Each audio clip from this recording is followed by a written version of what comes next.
Welcome to Norse Code, the number one podcast for your Minnesota Vikings. I'm your host and producer. My name is James Pagashnik. Thank you guys so much for listening.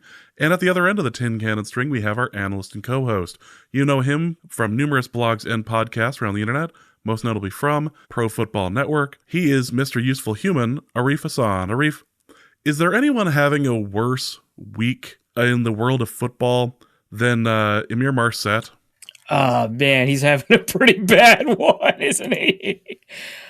Although I will say, against the Vikings, that block in the back penalty was kind of BS, which I guess makes his week even worse now that I think about it. But, like, that was a pretty BS call. Now you add everything else on top of it. That's, that's self-inflicted at that point.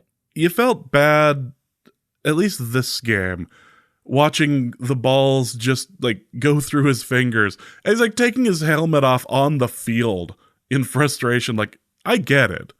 Mm-hmm. But you're going to get your team penalized here if you're not careful.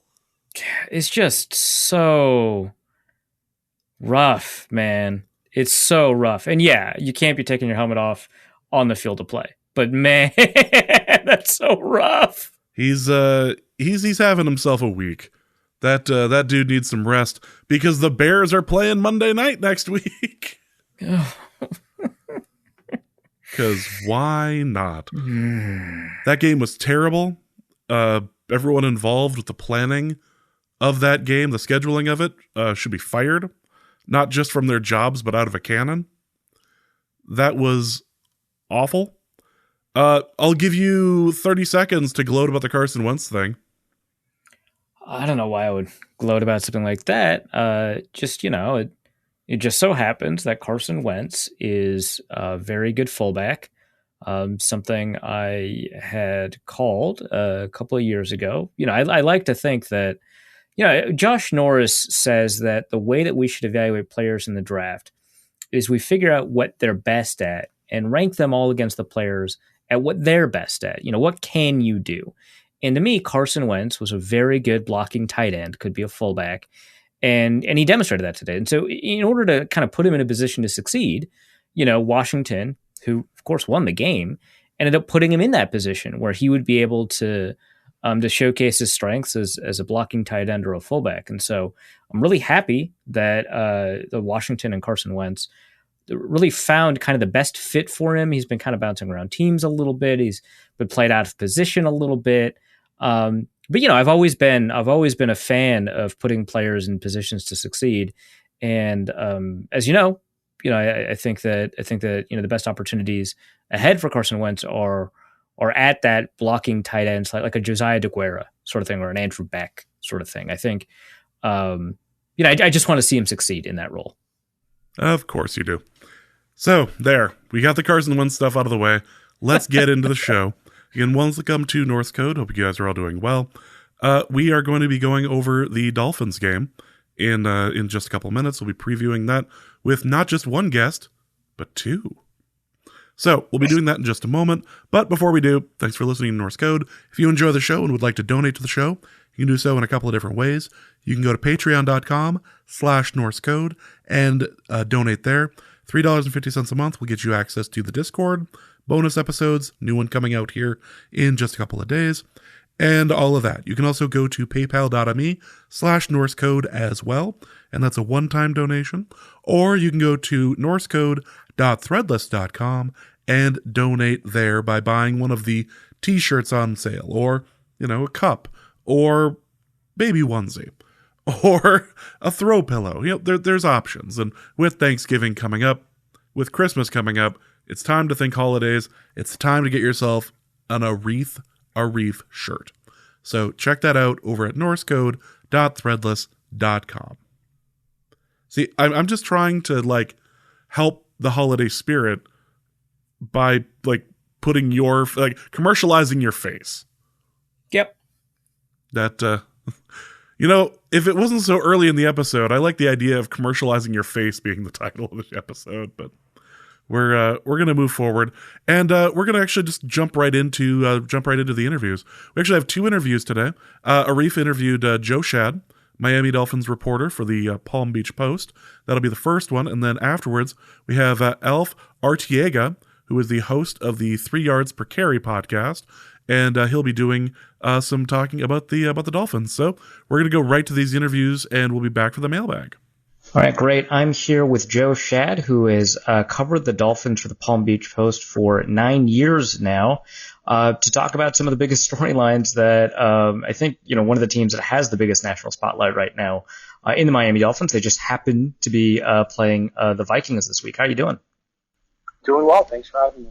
Yeah, awesome. Well, so I think we should just get this out of the way.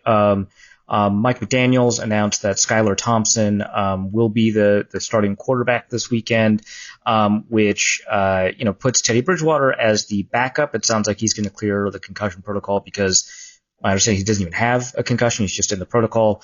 And Tua Tagovailoa is I think McDaniels said something along the lines of him just not having practice for 2 weeks and needing to get back into things. Is that a proper summary of what's happening?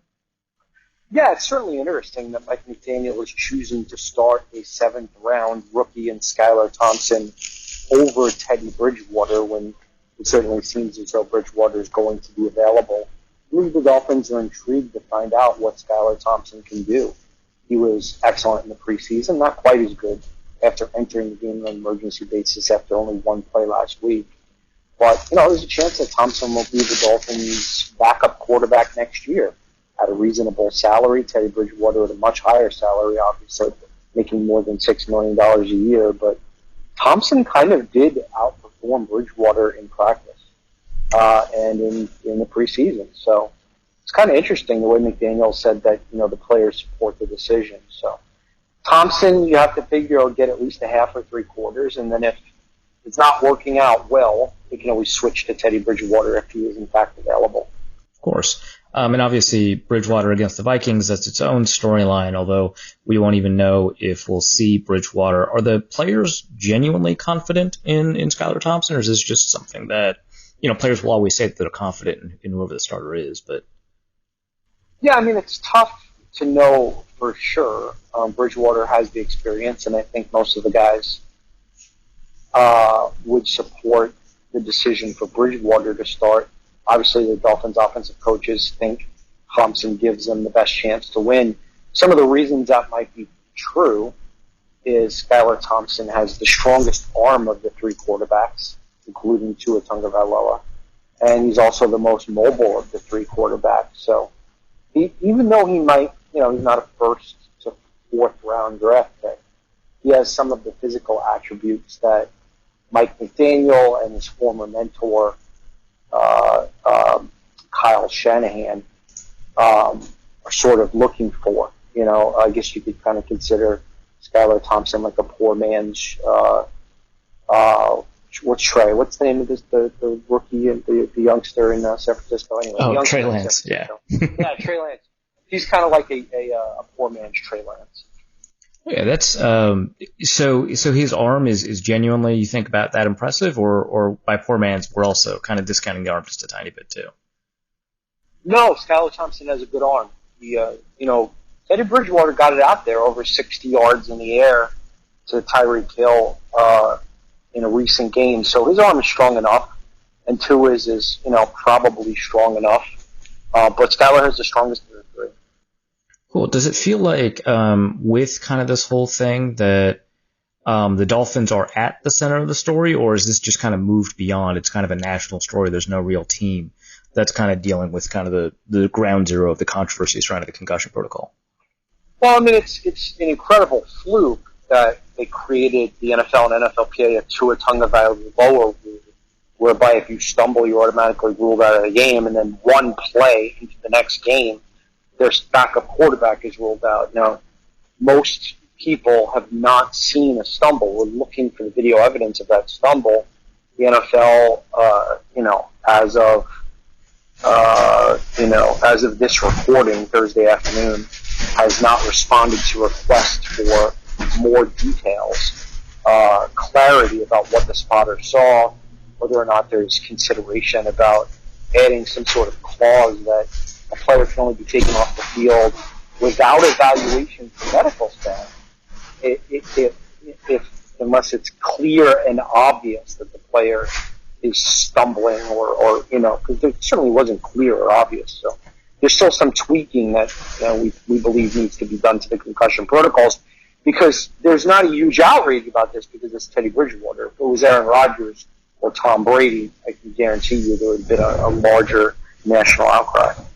Yeah, so kind of with all of that, I mean, it feels like McDaniel would have all kinds of room to be kind of upset, and certainly has not kind of taken the league, or I guess it wouldn't make sense for him to go after the NFLPA, even though they kind of initiated it.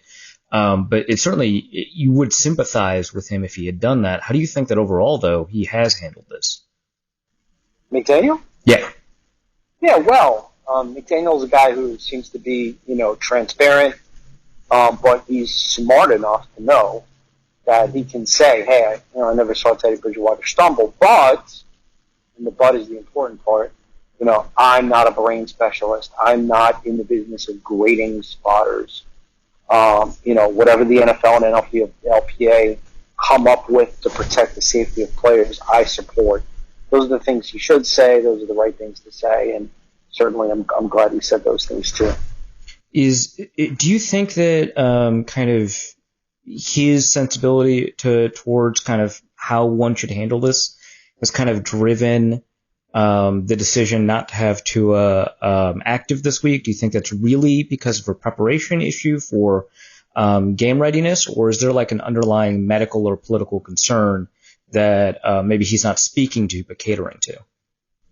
Yeah, I mean, it's hard to know for sure unless you're having dinner with Mike McDaniel and in the conversation with maybe him and his wife or something. But look, there's always factors, including external factors. So any decision made by the Dolphins, Mike McDaniel, the NFL, the NFLPA, it would be naive to suggest that external pressures, criticism, the fact that the Dolphins were criticized in the national spotlight, the focus of shows like Good Morning America, those things, are going to lead one naturally, even if subliminally, to be especially cautious, especially conservative. And Tua has been injury prone, and he also had multiple other injuries this season. So it does make sense to give him a little extra time. Hopefully he'll be able to return and face his nemesis, Brian Flores, on a Sunday night game. The Dolphins hosting the Steelers a week from Sunday at Hard Rock Stadium on national TV. So my understanding is that Tua, has that back injury, has, I think, an ankle concern, entered the NFL with a hip injury. Do you think that these are potentially compounding, impacting each other, making, each successive injury a little bit more likely? I don't know. I mean, I'm no doctor. Right. As of the most recent injury report, incidentally, back is no longer listed. So, we all remember the Dolphins said that the back was the reason he stumbled, and that injury is no longer even an injury report concern. It's just the ankle and the concussion protocol. So, look, hopefully Tua wasn't actually concussed in that first game. Clearly he was concussed in the second game. Mm-hmm. Hopefully there's no, we all hope that, there's certainly no long-term detriment. That's the major concern with concussions. All right, well, let's move on to something a little bit more lighthearted then. There's been kind of a storyline that has been pretty fun to follow about the Dolphins taking the ping pong table out of the locker room. Tyreek Hill said, let me see if I can find the quote. Here it is. I guess I don't have the quote, but he'd special ordered a ping pong table to replace the previous one, which, quote, wasn't up to standard, says it's just a pastime that in no way interferes with football preparation. What's the deal with all of this? Well, it's hard to know when Tyreek is joking and when he's not. Mike McDaniel mentioned earlier this week that Tyreek had decided to take the ping pong table out of the Dolphins locker room so that they could focus on the task at hand. And then Tyreek comes out today and says, that's, not really the case. We're just getting a new ping pong table, a more professional special order one. It's hard to know. Obviously, that kind of contradicts what McDaniel said. Some of the players were not happy about the loss of the ping pong table. My young colleague, Francisco Rosa, wrote a story outlining all the ways in which ping pong have brought the players together, and noted that this is something that never would have occurred during the Brian Flores era, and how it's an indicator of how Mike McDaniel is this cool guy who, like, you know, is all in favor of this fun stuff that some coaches would never allow. And so, you know, I don't know. I usually don't like the word narrative, but I guess we have to monitor where the narrative goes from here. Right, of course. Will the ping pong table actually return? Was Tyreek joking? Not sure. You know, I will miss the ping pong table, even though I haven't, due to an eye injury, I haven't been in the Dolphins locker room in a little while. But I have seen the ping pong table competitions.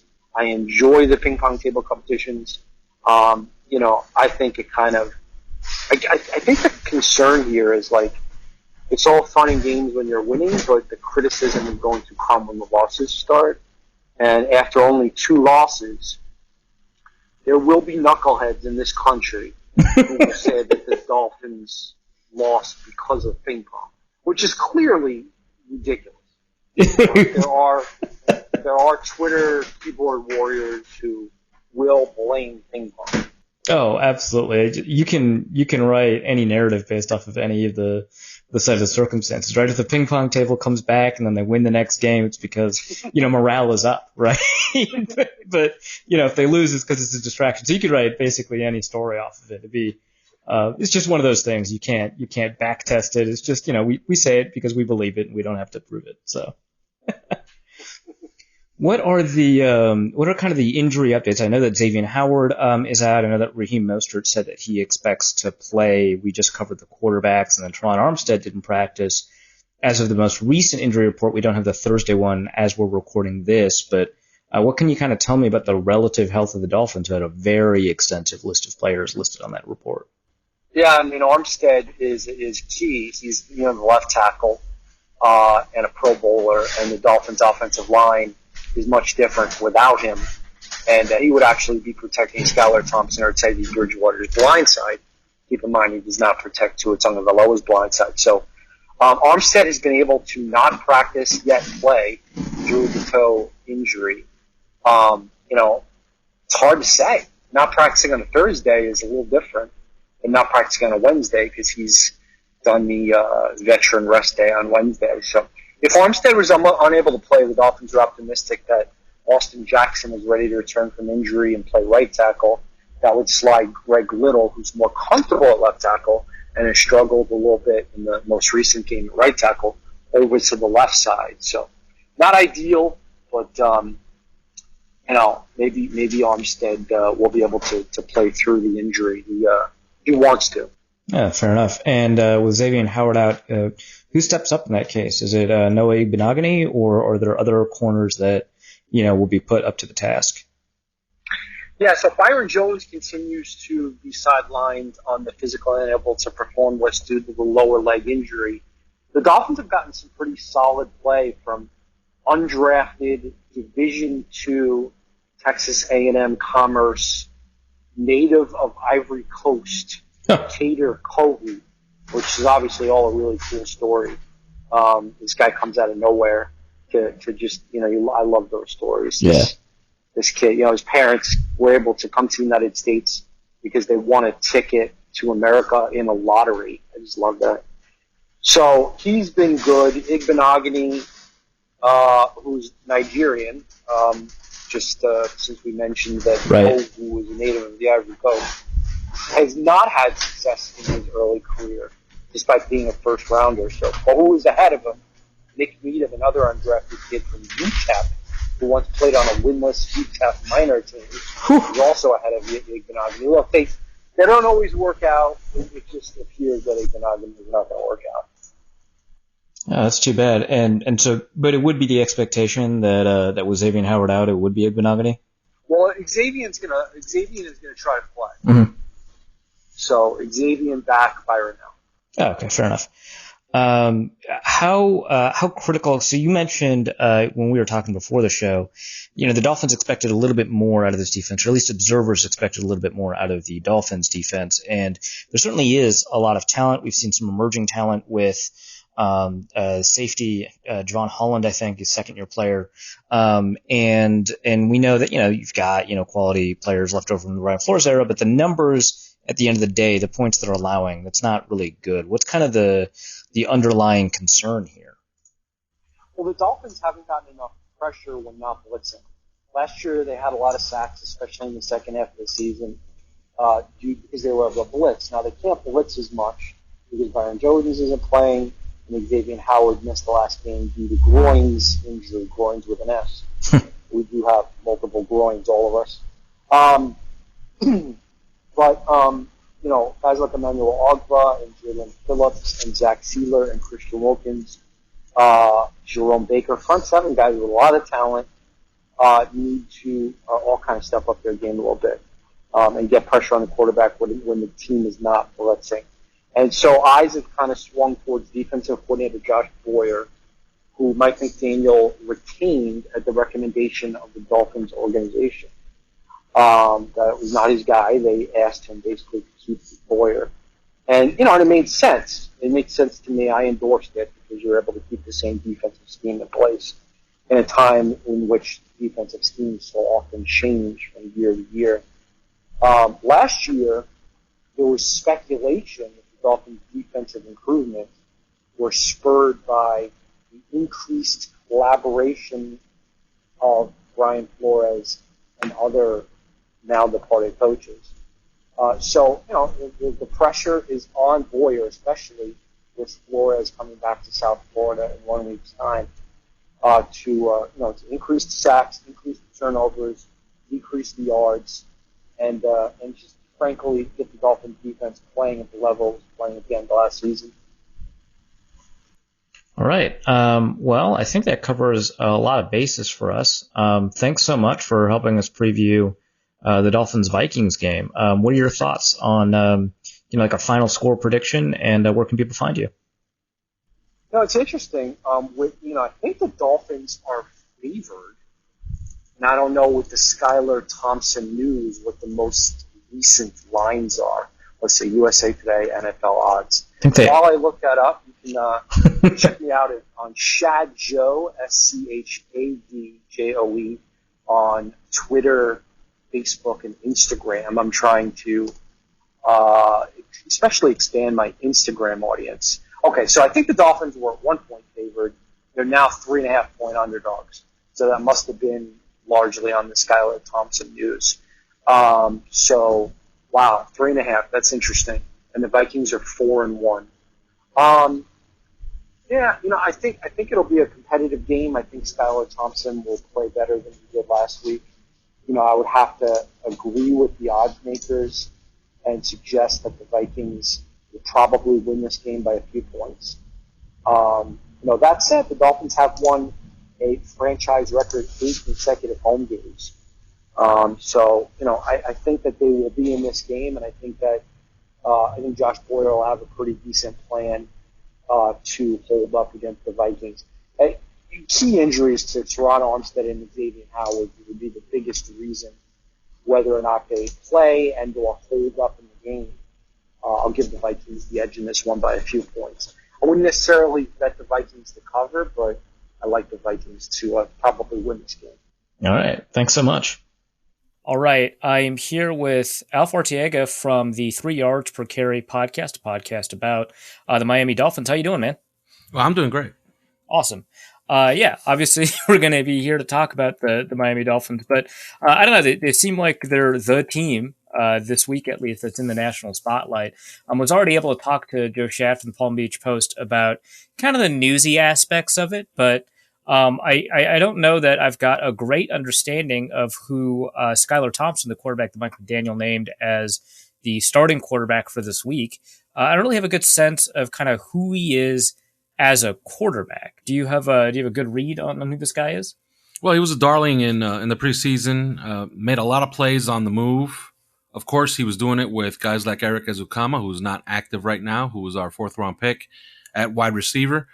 He was really, really fun to watch against the Jets. Unfortunately, he was thrust into the lineup after one snap, and Mike McDaniel could be seen on the sideline with Skylar Thompson going over his play sheet on his wristband and just tossing out cards because obviously he didn't have most of the game plan that Teddy Bridgewater had.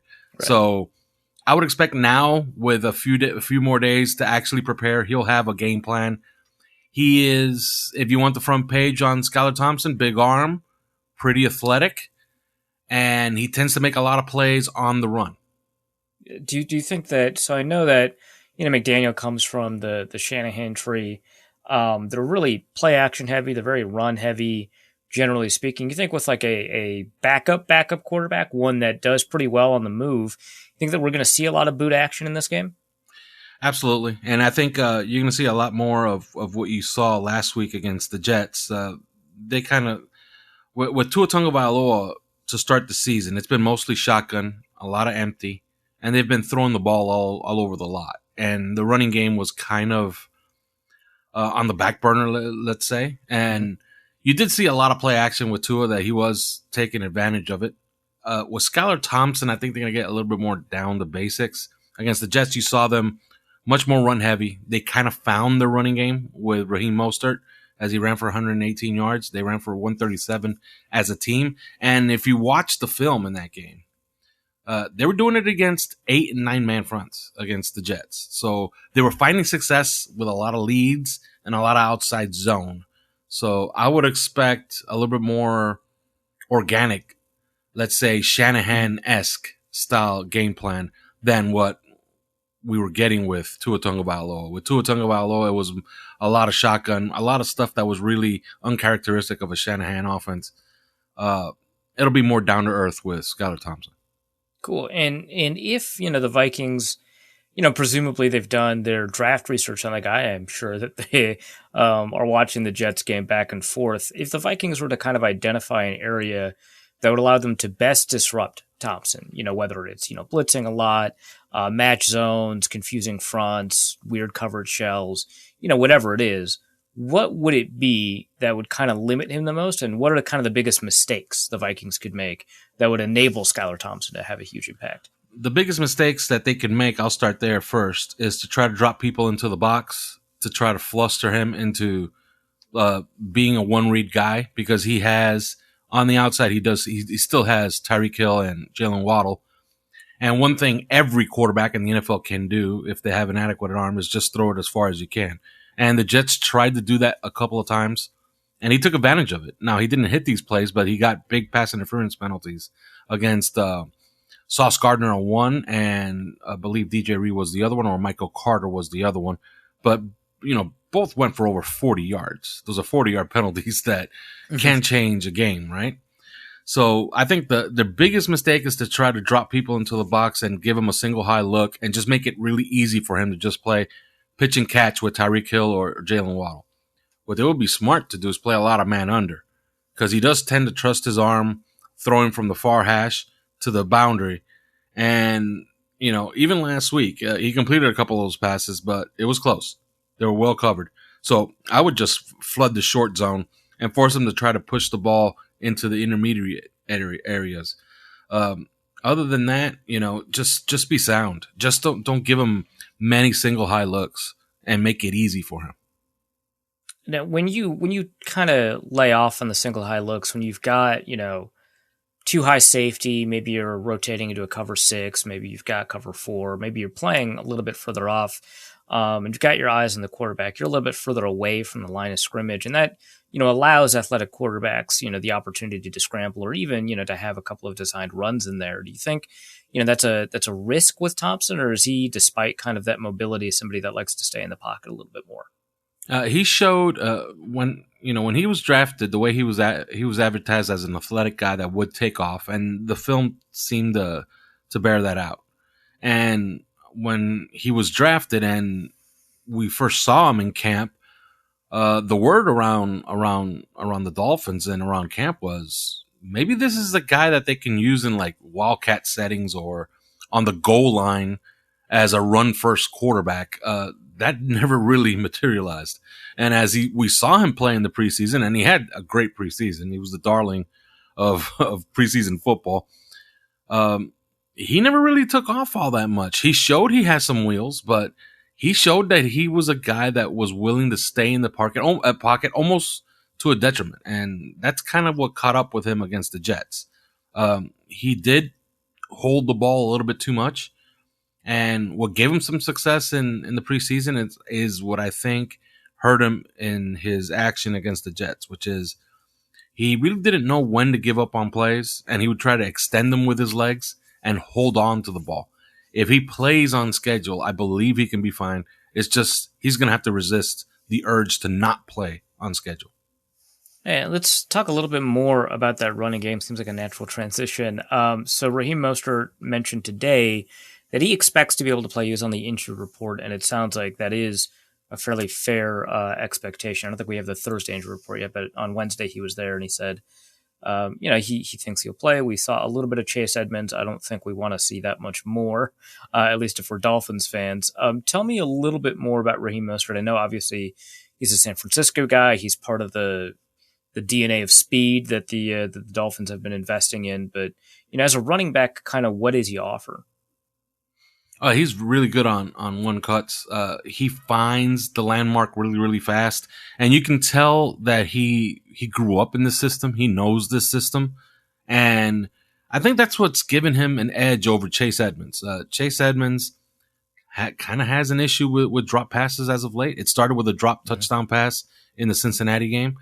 But one thing you know about Raheem Mostert, and you can tell right away, is that when running outside zone, it looks natural to him. Like it looks like he knows where the landmarks are and where he's cutting off of, and he's making very quick decisions off of where the leverage dictates he should go. So, especially on leads, and that's something that's really interesting to see, that this is a guy who's been brought up in that outside zone system, but he had some success against the Jets running leads, which suggests to me he's just a guy who's kind of on the ball right now. Like he's seeing the field clearer. He's cutting off of the right leverage every single time, and he's finding those extra yards. Like not a lot of those plays weren't perfectly blocked. Some were, but a lot of them weren't perfectly blocked. He was finding extra yards where there was none. So you mentioned leads a couple of times. Alec Ingold, former Raiders fullback and a Senior Bowl favorite. I remember you drew a couple of plaudits there. He's one of the few fullbacks in the league now. If teams are employing fullbacks, they're often also tight ends. How has he been playing? I mean, you mentioned that the running game is working really well.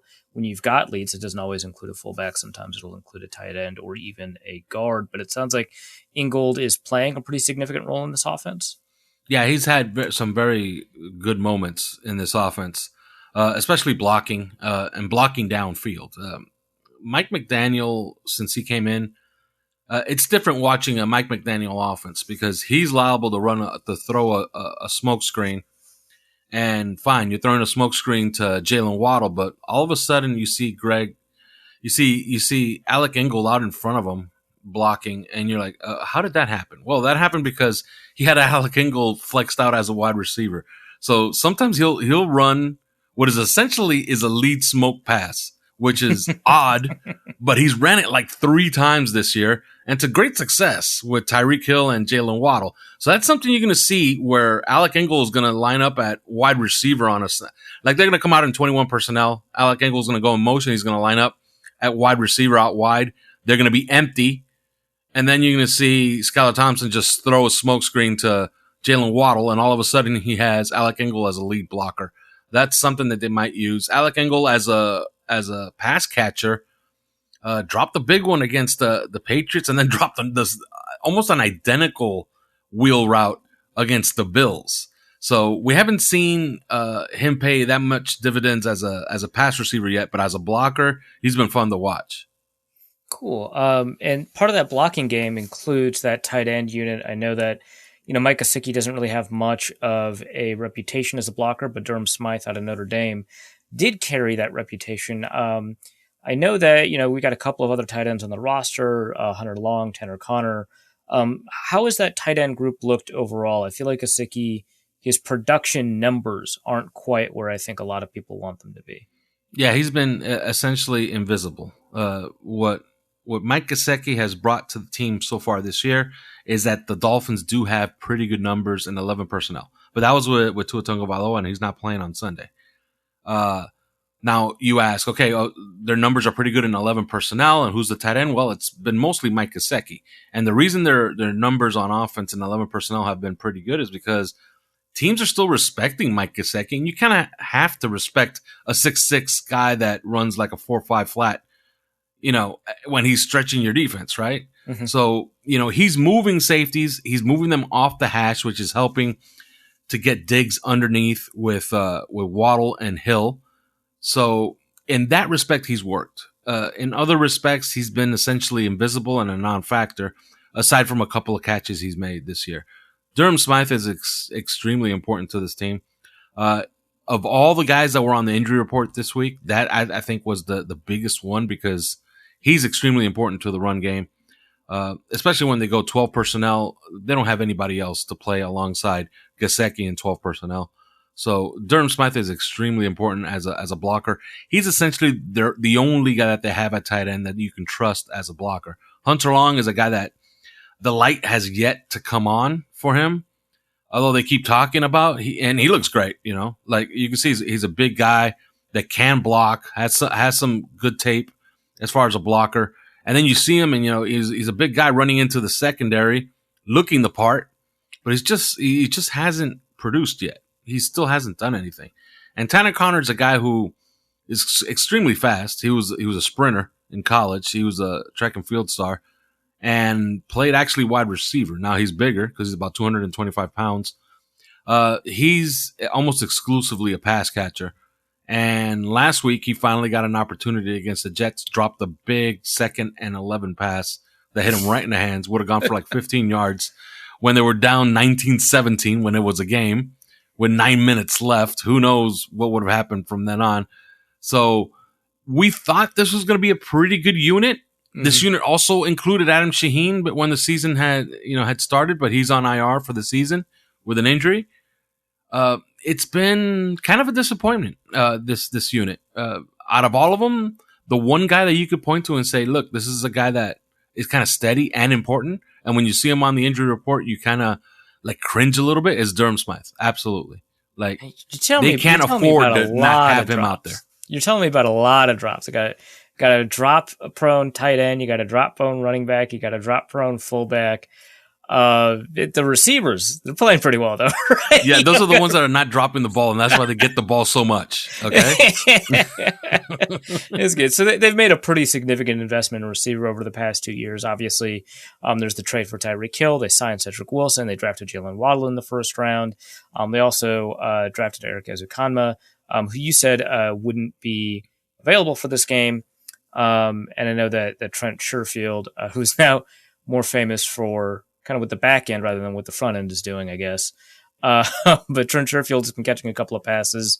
And every so often I hear River Craycraft's name, which is nice because I won a bunch of money in college DFS off of him. So not too bad. But I know Cedric Wilson has not been catching as many passes as I personally expected, but we're getting, I think, volume made up for with Waddle and Hill. What does that receiver room look like for you? It's been that way since the first day of OTAs and then through training camp. When I did my training camp reports, I kept saying this offense is extremely focused on those two guys and almost hyper focused on getting the ball to those two guys and almost those two guys exclusively.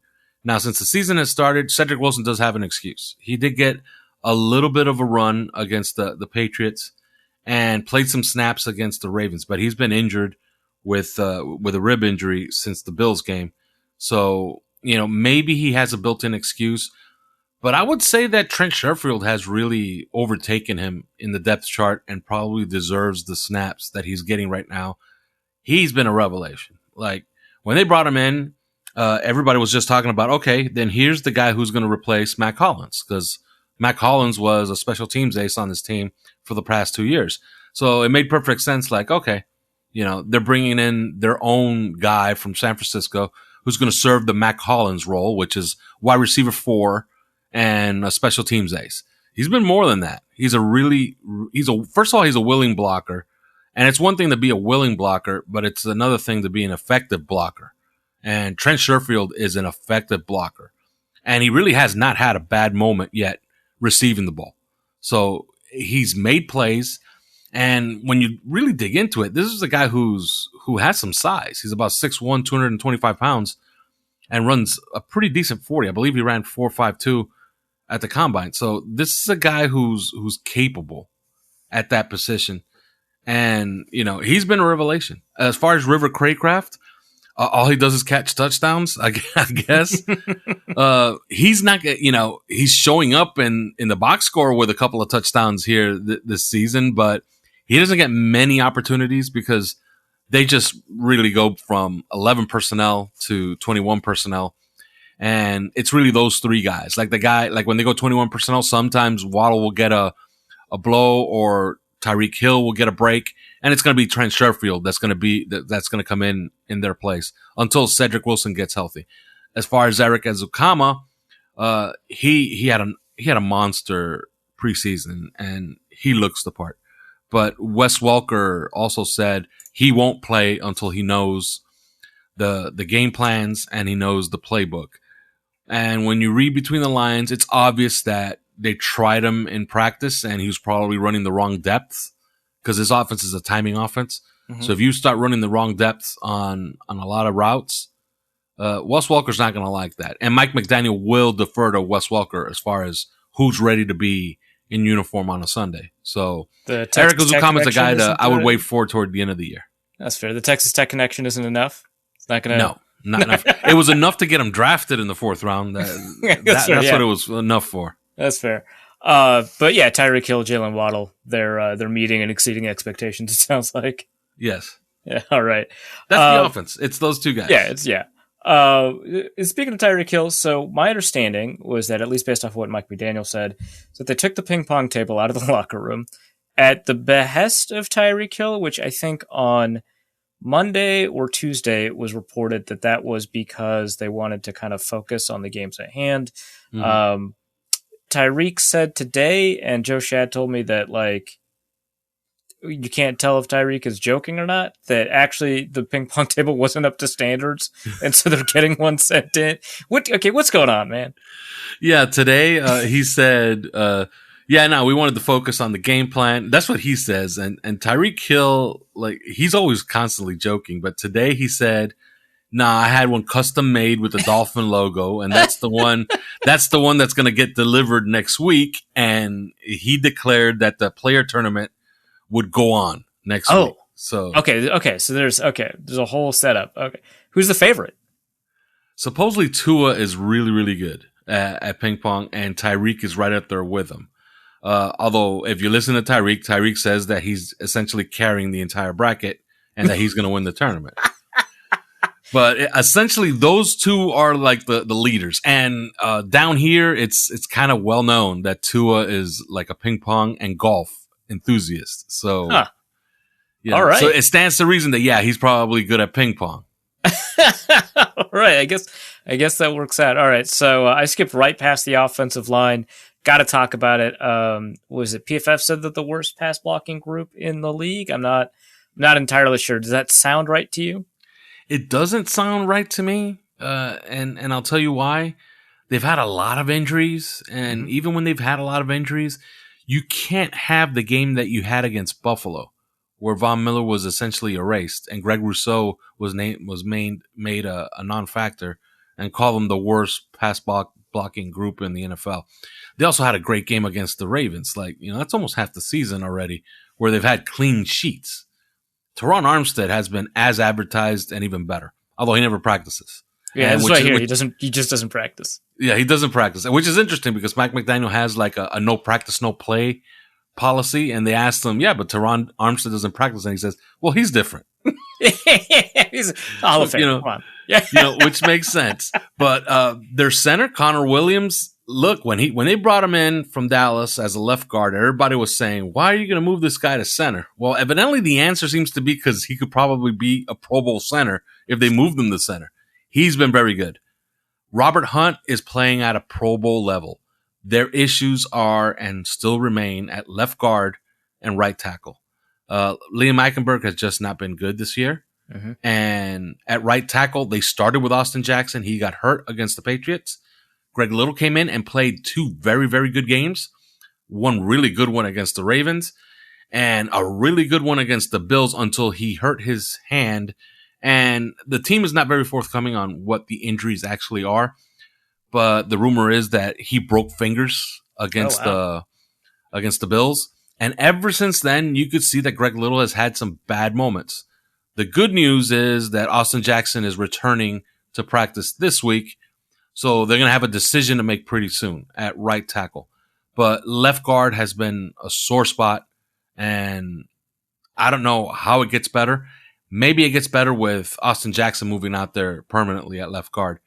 But it's been an issue at left guard and right tackle. That's been the problem the last 3 games. I guess I'd never expected a Dolphins fan to say the good news is that Austin Jackson is returning. Is he actually doing all right? Yeah, he's actually been okay. I think it's the system. The system tends to hide a lot of warts. Okay. When you're running so much play action, it's everything side to side, everything is zone blocking. You tend to hide a lot of warts. Like, you could see how the system and the play calls can cover for guys. But it's also obvious when you watch Connor Williams and Robert Hunt combo block, like these guys are, they're important. And they're focal points of the running game. Like, you're going to see most of their runs are going to be with those 2 guys leading the way.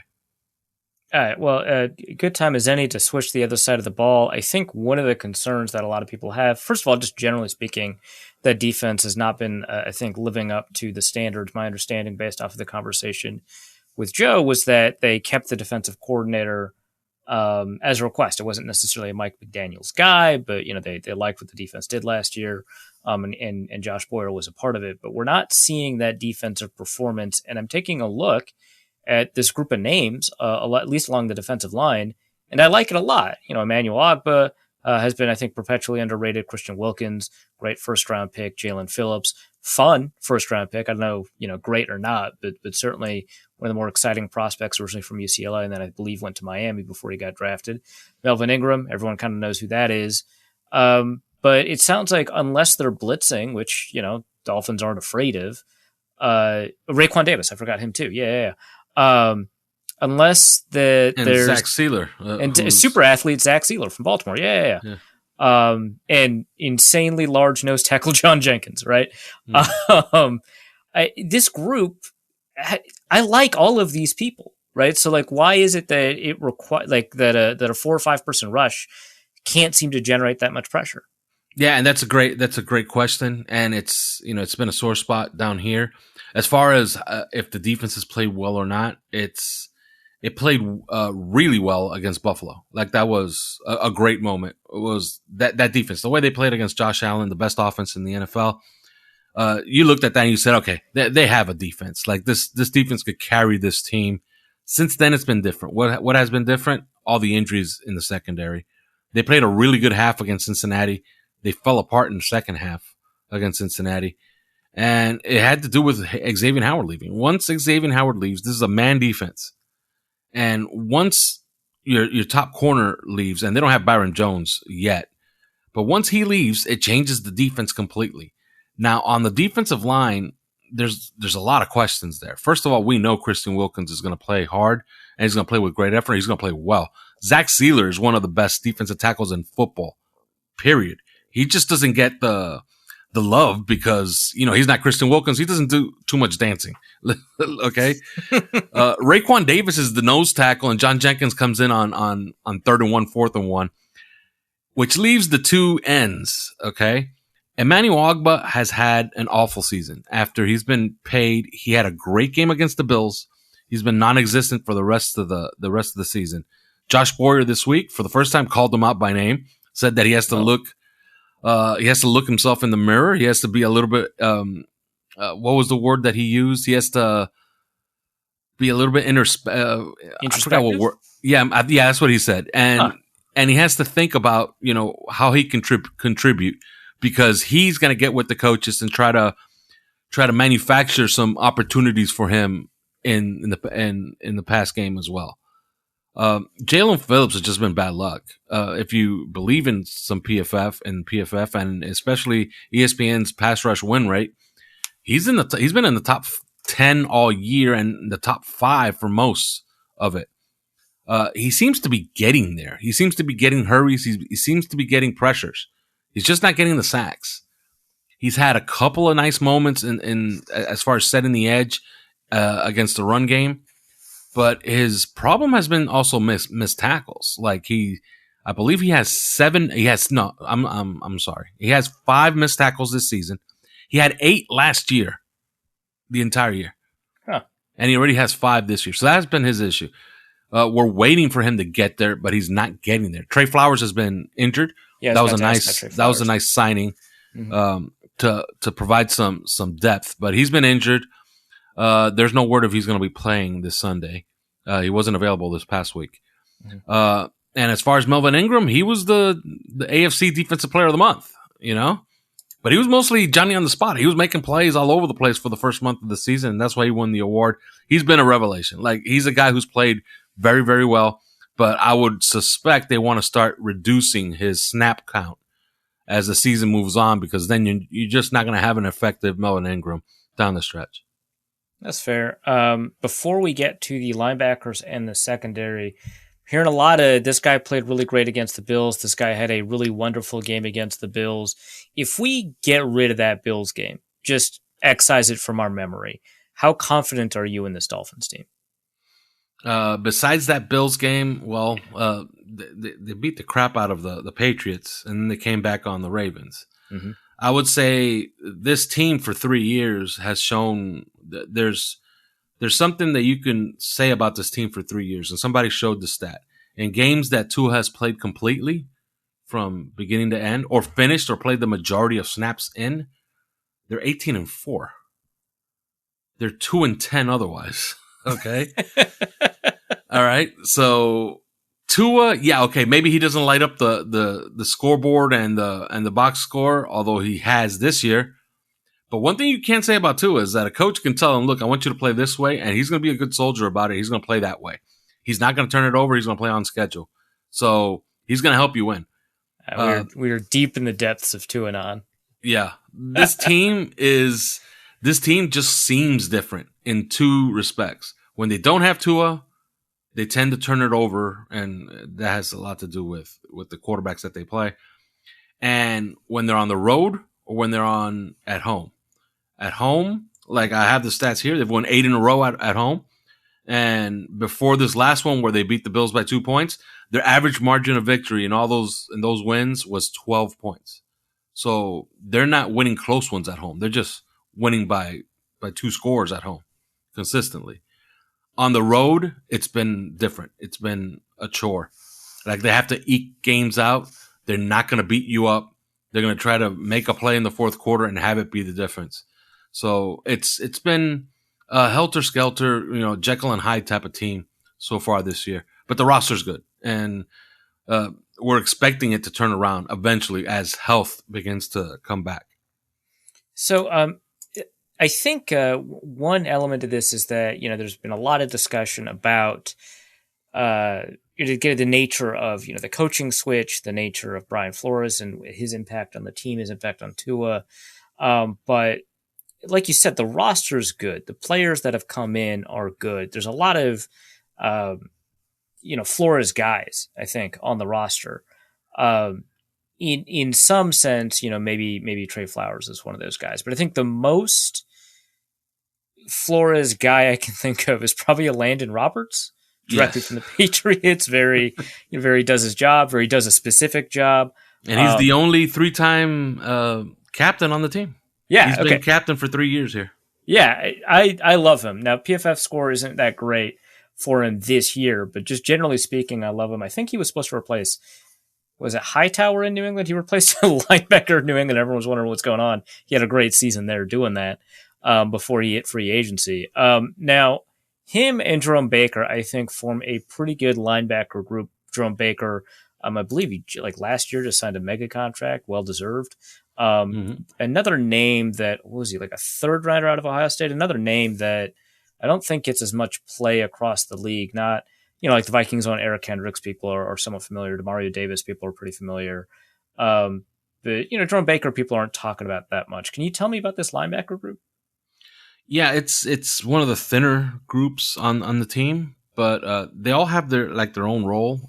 Duke Riley tends to play a lot, but he's playing to limit snaps for Roberts and Baker.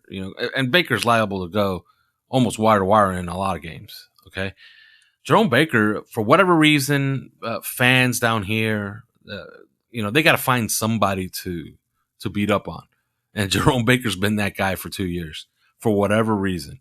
He runs sideline to sideline. He's good in coverage. He's good as a pass rusher, although they don't use him enough as a pass rusher. Although that might change soon if those pass rush numbers don't start picking up. Mm-hmm. But he's been a good player. The only thing is when they play him as a scrape, he's pretty damn good. When they play him as a Mike for majority of the game, it just doesn't work with him. He's a light guy. Now, the great thing about Jerome Baker, man, is he's available. Like, he does not miss games. And he doesn't miss snaps. And he's going to play hard. If he plays, 70 snaps, he's going to play 70 snaps at 100% the entire game. So I'm a huge fan of Jerome Baker. He's a huge reason why this defense goes when it's actually going well. But they're pretty thin. And as far as Landon Roberts, his issues have been clear for 3 years. You get him out into coverage and he's going to have issues. But if you get him just running the lanes, plugging the run, he's going to be pretty damn good. The guy that I think, it's going to be interesting to see if he gets more than the 2 snaps he got against the Jets is Channing Tindall. He was their draft pick this year in the 3rd round. And out of Georgia, Josh Boyer has kind of hinted to, maybe we got to give him a few more snaps. And I think he's a guy who you could start seeing, spell these guys a little bit more on 3rd down because he can run and hit. He can rush the passer, and he's pretty good in coverage. So it stands to reason like 3rd and long, that's a role that you could see Channing Tindall play going forward. It's kind of interesting. You don't really see that many inside linebackers with a pretty big role in the modern NFL. Now, the secondary, I think it kind of depends, obviously, on health. There's a discussion about whether or not Xavier Howard will be ready to play as a limited participant in practice with groins, plural, injury. Now, if he does play, that's going to be a big part of stopping Justin Jefferson.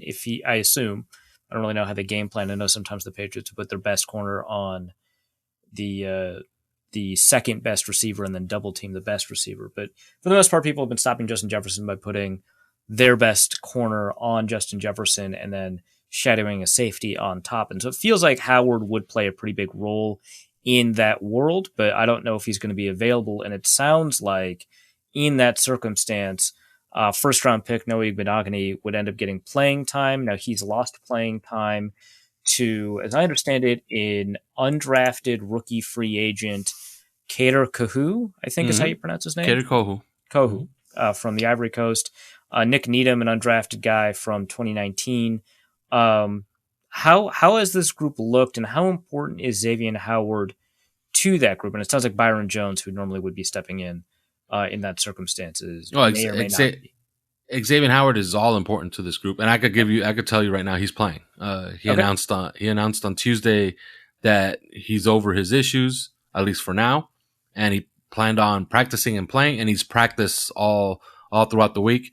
And that's one thing about these injury report designations. Whenever you see limited, all it means is that it wasn't 100% of the snaps.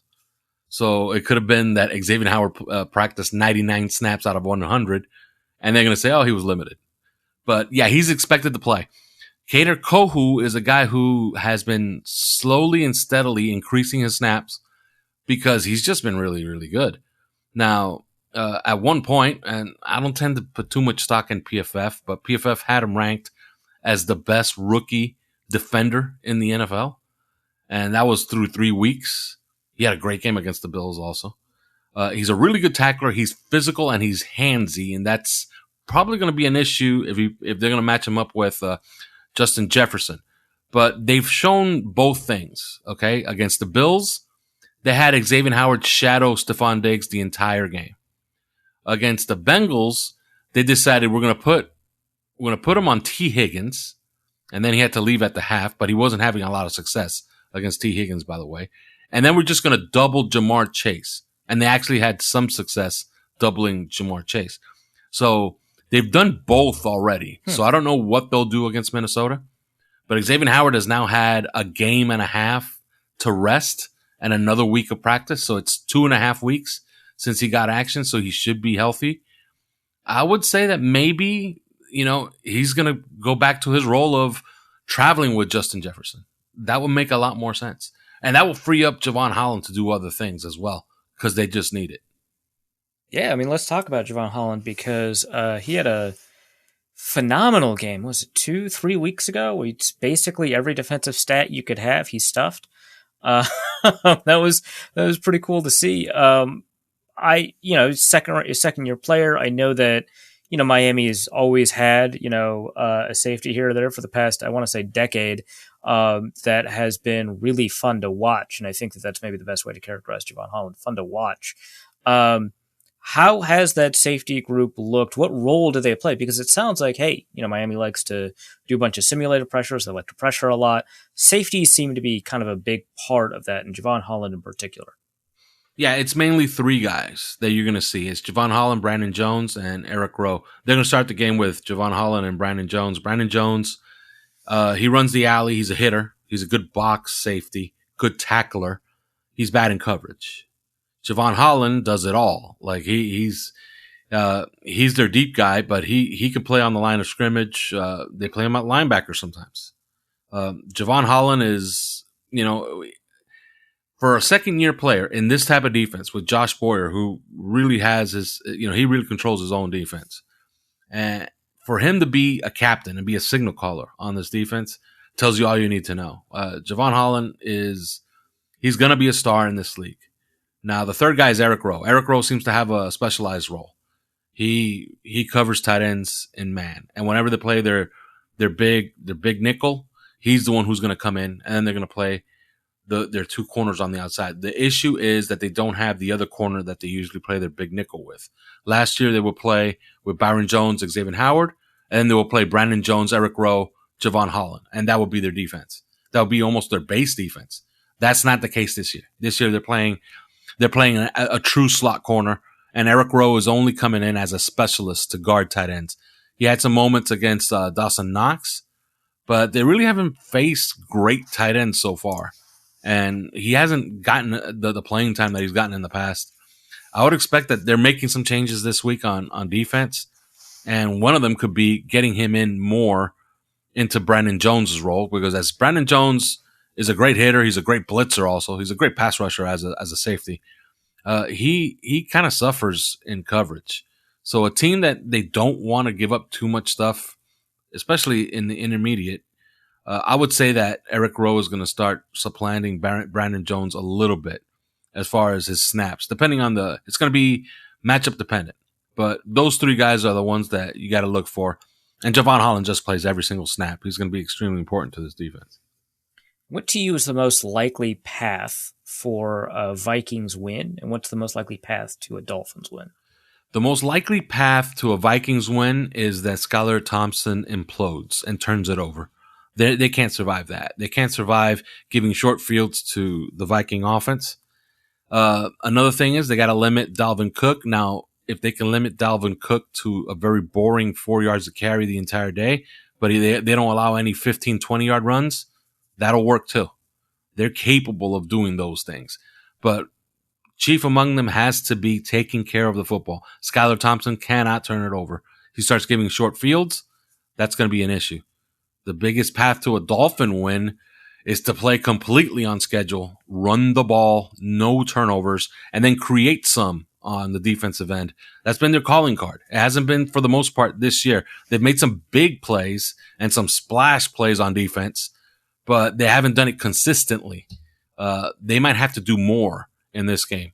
Multiple turnovers. If they win the turnover battle by 2, that puts them right there for a win. They win it by 3, I would say they absolutely win.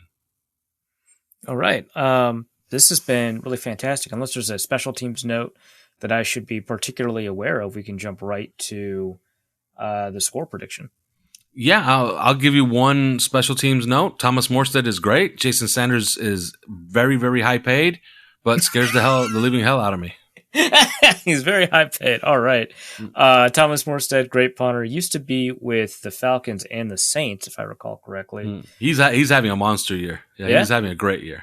That's good to hear. I know that the Vikings just went up against former Dolphins punter Pat O'Donnell. Not missing O'Donnell? No. All right. So what do you see? I mean, so the Dolphins are 3.5 point dogs at home. Large part of that is because of Skylar Thompson playing instead of Tua.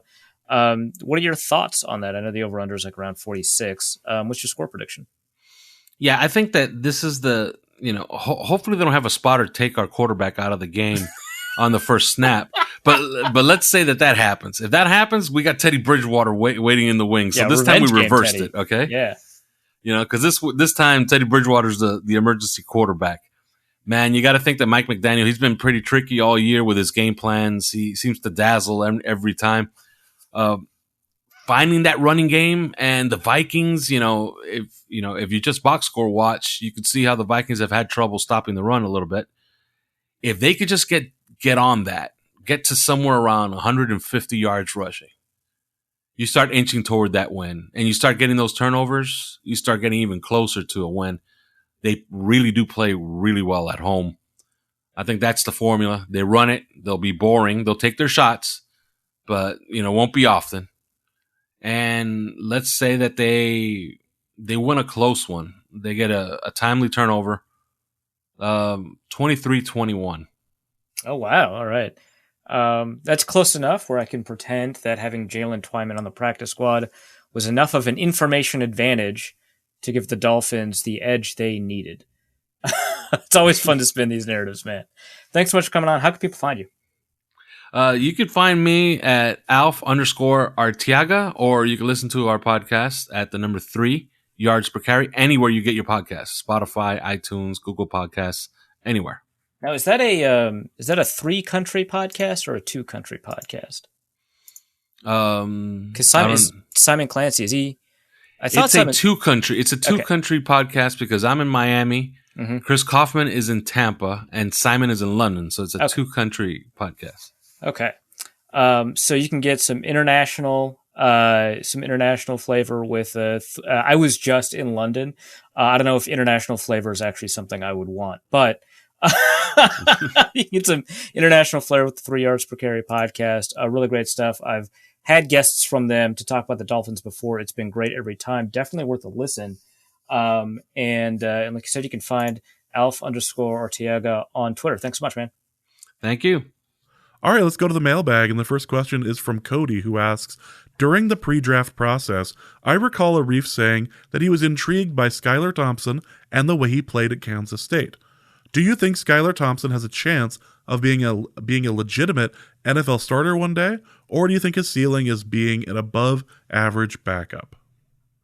Yeah, I mean, he has to fix kind of one of the most difficult things it is for an NFL quarterback to fix, but I do think that, which is accuracy downfield, but I do think that he has that capability, especially because, as you heard from both Arteaga and Schad, he played very well in the preseason. Obviously, a lot of quarterbacks do that, but I think that his ability to kind of read the field and make the right decisions in short to intermediate situations has been pretty good. He can play on time sometimes. That needs to be kind of tightened up as well. And he demonstrates good underneath accuracy and good decision making. And so if he's got the ability to, when he kind of ratchets up that arm, and both of them mentioned that he's got pretty good arm strength, when he ratchets up that arm and throws it a little bit deeper downfield, yeah, absolutely. He's got the ability to be a quality player. I think it's unlikely, right? I mean, first, he's a 7th round pick. Second, I liked him a lot, but I didn't think that he was, a day one starter or anything like that. So I think that so he's got that opportunity in front of him. He's got that capability, but I don't think that that's like the most likely scenario. I just think that would be something for a team that wanted to draft him to consider. And it sounds like, the Dolphins are very much, considering that possibility. Also from Cody, for James and Arif's education corner, Hypothetically, if both of you were seated next to Luke Braun in a math class, do you think, as the saying goes, that you would cheat off Luke Braun? Or do you think you would have the dignity and courage to avoid temptation? Okay, first of all, when I was in school, I was pretty good at math. I never cheated off of anybody, not because I was opposed to cheating, but because, again, as Norse Context tweeted out from last episode, it's not a surprise I'm arrogant. Here's the thing, though. I consider myself fairly arrogant now, but I consider high school Arif to be one of the most arrogant MFers alive. Like, that dude was out of his gourd full of himself. I have only actually, literally, in real life, become more humble, genuinely, since then. So you have to imagine how full of myself I was. So that guy never cheated off of anybody else, not because, again, he was against cheating, but because he didn't trust anybody else. And so I was pretty good at math. I got like a 760, 770 on the math portion of the SAT. So in high school, I was doing pretty well. Now, obviously, I no longer regularly practice like calculus or anything like that. So if we were to take a test right now today and it was a math test, I would probably be cheating off of a couple of people, but I'd also be checking their work. If Luke Braun was there, I think just because that's the opening to his podcast, I wouldn't. I don't want to give him the satisfaction of knowing that it happened. You don't want to be a part of that stereotype? Yeah. Further it anyway. Yeah, I wasn't good with math, like really complicated stuff in math until college, and then it just like hit immediately. So I guess I don't even know. Kenneth Allen asks, my impression is that the Vikings lose to backup quarterbacks at a surprisingly high rate. Is that actually true, or is it just another way of another thing that we pay attention to when it happens because it's so surprising? I think that it's true. I haven't done like a complete breakdown of it, but I was talking to somebody who's kind of not an insider with it. Like, it's not somebody who worked on the team, but kind of an insider, but not a reporter. I was talking to somebody who's familiar with the team. Let's put it that way. And the idea behind the reason the Vikings were so bad against backup quarterbacks, and this was like something that the team apparently knew. So to that extent, it seems to be true. Is because Zimmer kind of, I'm not going to say hyper-focused, but in particular did a really good job game planning against quarterback tendencies. And so if a quarterback did not put tendencies on film, it would be really difficult to, exploit those. And you would kind of default to just kind of standard defenses, which end up becoming pretty predictable even for NFL backups.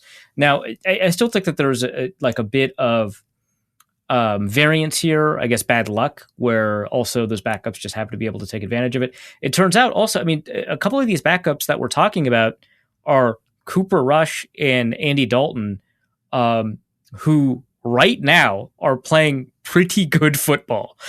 And so as far as backups go, evidently the Vikings went up against some pretty effing good ones. Chase Daniel, I don't really have much of an accounting for, but yeah, Cooper Rush I'm not going to say might be like legit as in, as like a top 15 player in the NFL, but certainly somebody who is more than your average backup, it seems like. All right, next question is going to be from Jim Kleinsaucer's Chin Snap.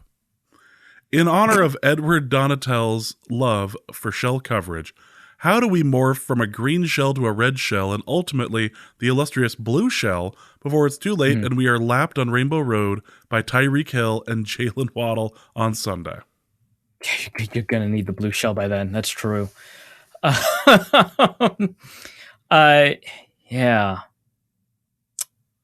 Really like it's fun in Mario Kart when it's just green shells because it becomes purely an expression of skill, right? Because like the red shells, they home, it's kind of cheating a little bit. You still have to do some skill, but the green shells, you really have to figure out kind of what angle and trajectories are doing for you.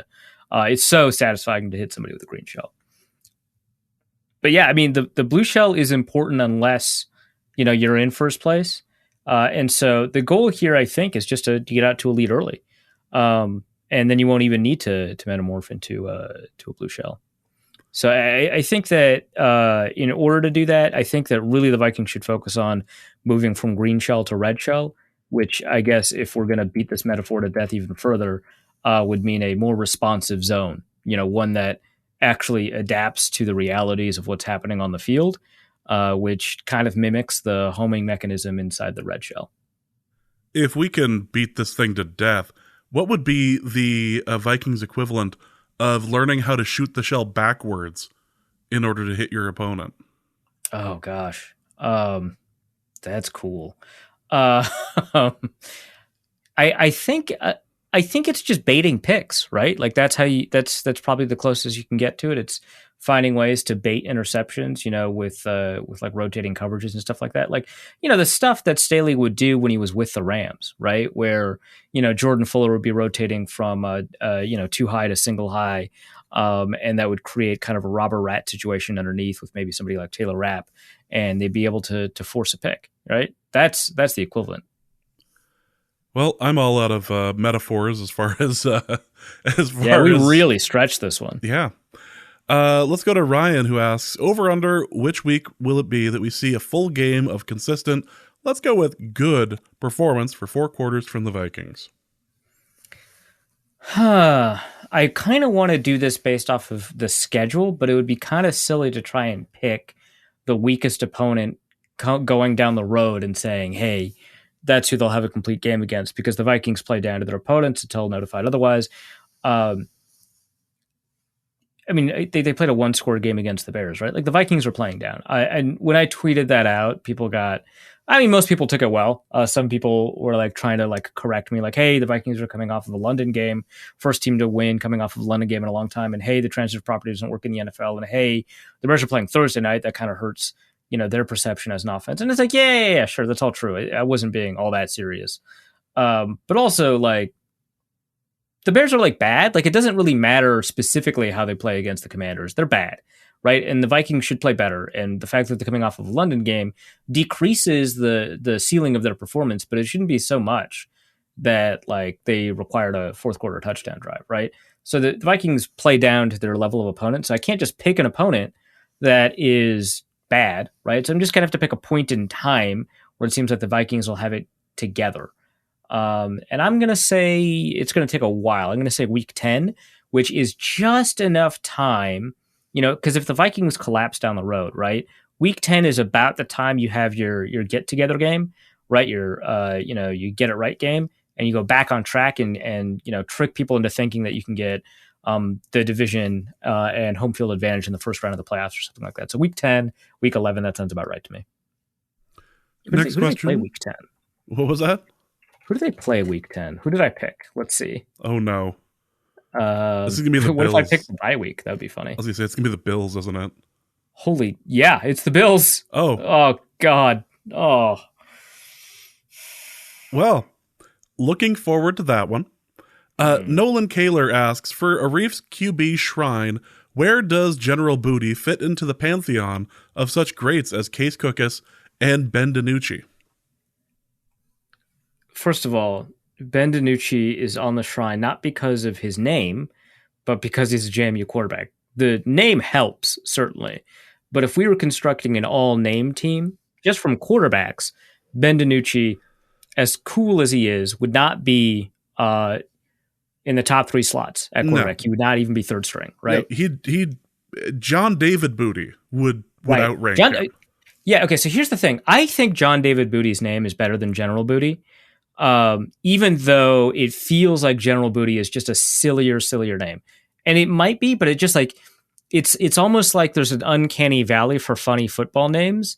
And this is like in it. It's just like, well, kind of trying too hard, right? By the way, they are related. I believe, John David Booty's his uncle, I think.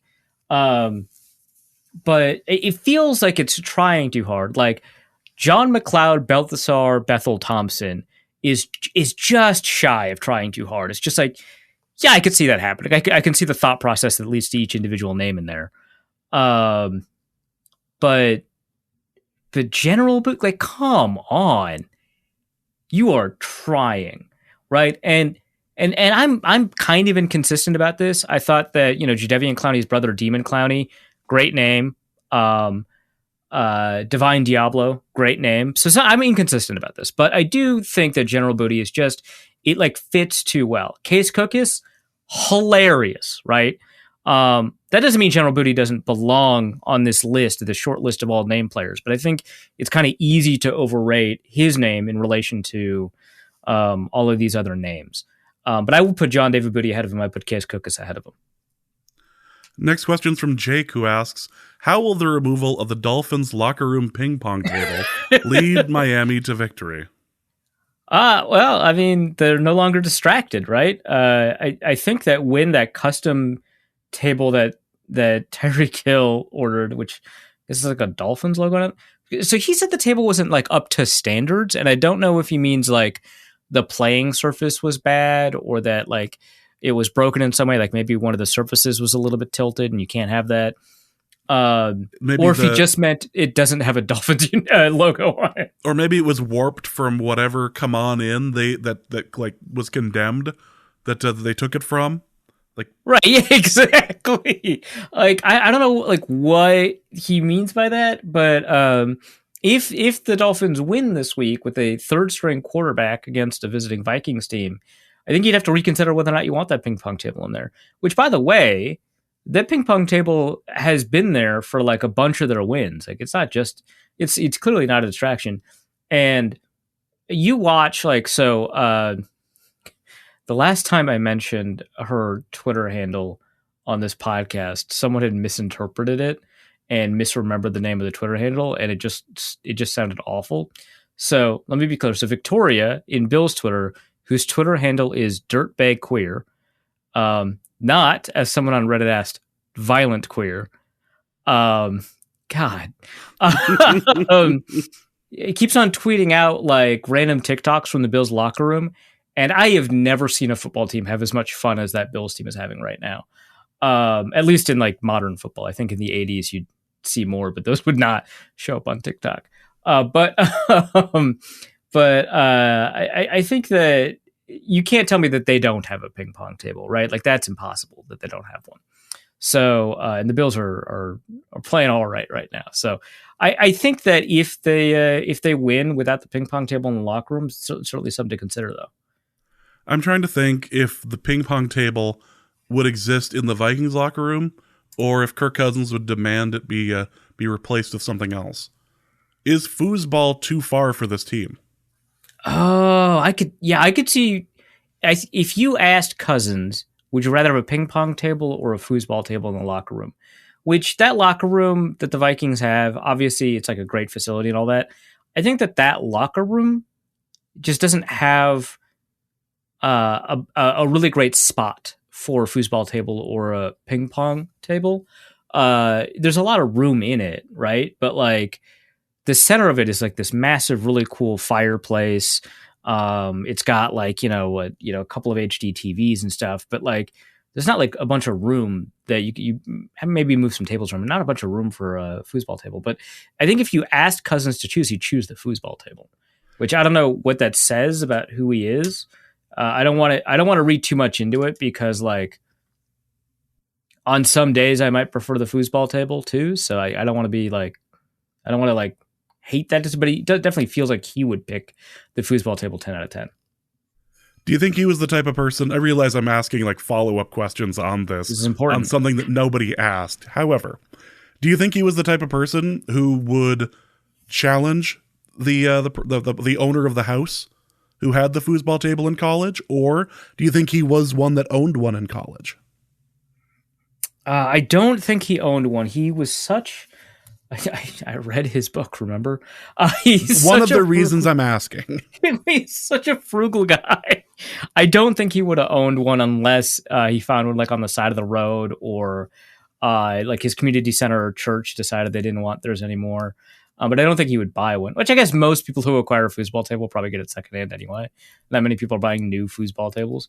But I think that it is much more likely that he would challenge the owner of the house at the foosball table. I'm going to ask one more question because we're about to go into something serious. So we're going to take this quick moment. Did I tell you that I basically helped? My younger brother doesn't have an actual dinner table, but he does have an air hockey table because I convinced him, as an older brother should, that it was more important to have an air hockey table in your apartment than it meant to have a table. So that you showed me a picture of it once that they were eating around it. Eating off of it is incorrect. Eating around it, and I was like, that's the most bachelor pad thing maybe I've ever seen, possibly. It's glorious. It's absolutely glorious. It's nuts. Like I mean, it speaks for itself. It is exactly what it is. It's absolutely glorious. All right, let's get into something that was pretty big today.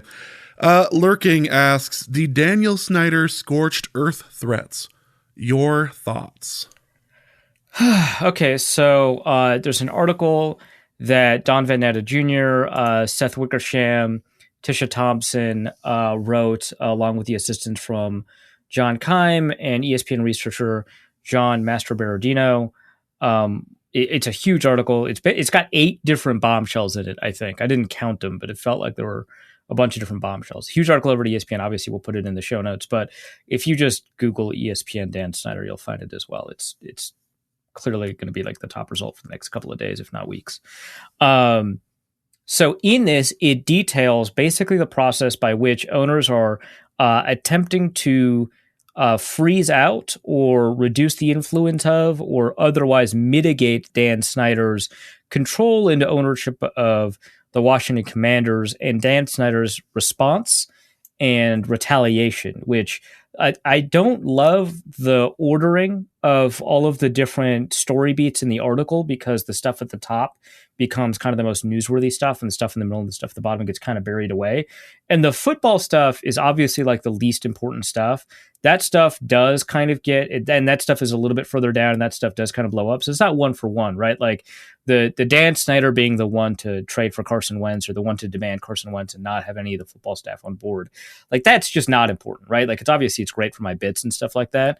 And Ron Rivera kind of went off on that part of that when he was asked about that after the game, which I understand. Like, yeah, I make my jokes about Carson Wentz, but like this, I'm not going to say it's necessarily unfair, but it kind of contributes to something that crosses potentially a line in terms of how we treat athletes.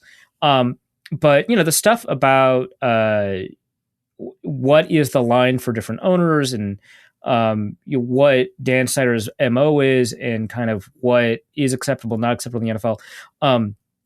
All of those are obviously in there. And the gist of the story is, right, that NFL owners are preparing to, in some way, and I want to be, I don't want to be definitive because it sounds like here that it's not definitive, but are preparing to, in some way, try to find a way to get Daniel Snyder out of the ownership of the Washington Commanders. And I say try to find a way because it seems like they're not very committed to the idea of enacting the mechanism by which that allows them to just vote him out, which they could just do, right? If enough owners agree, I think it's 24 to the 32 owners, 31 owners. Well, it would be 30 because I don't think Dan Snyder would be able to get a vote. You get what I'm saying, right? 24 owners vote that he no longer retains ownership. He's out, right? And they don't want to do that for whatever reason. They would rather use all of these other bureaucratic mechanisms to get him out of there. That includes kind of limiting the amount of debt which an owner can accrue, which he needs in order to finance a stadium deal. And so he'd be unable to do that, which would essentially kind of default him in terms of the league bylaws, in terms of ownership, I guess. One issue with that is that it could transfer ownership to his wife. And to me, that doesn't solve anything, right? That's a ridiculous. His wife technically is running the team right now. No one is happier, except obviously him, and her. I don't know, but like that's not a resolution to the many issues. Now when I was last asked about Dan Snyder on this podcast, my argument was because the question was, is this what does him in? Right? It's kind of like that Bronzhammer tweet about Trump, which was like. finally we got him. There's no way Trump can wriggle his way out of this one. Well, nevertheless. Like, like that tweet. And it feels like that was the case for Dan Snyder, right? There have been a bunch of allegations of misconduct against NFL owners. Some of them like lewd, some of them kind of funny, but probably all unacceptable behavior for a professional organization, right? Like Jim Irsay's I don't even know if I want to say allegations. It seems to be proven, but let's protect myself a little bit here. The allegations of drug abuse by Snyder, or not Snyder, Irsay in the past. The allegations that show up about Jerry Jones, and like, you know, I don't know if infidelity is the right word, but you know, like pictures that show up of him with sex workers, the rebate scandal with the Haslams, the realty fraud, I guess, that's the one I care the least about because he's like screwing other rich people, which like by all means, but you know, like there's been a bunch, right, of owners, and so it seems like. But the thing with the Dan Snyder stuff is that it directly impacts people in ways that are abhorrent, right? Like the rebate scandal with the Haslams is like you're screwing a bunch of working class people, so it's, you know, because, you know, if you own, because the Flying J, I think it was a rebate scandal with truckers, the Flying J. I'm not doing my research on this one, so feel free to fact check me. But my understanding was that he owns the Flying J franchise of gas stations, and there's like rebates offered for truck operators, and truck operators basically absorb all their own costs. It's kind of a rigged game at this point, not to use a pun.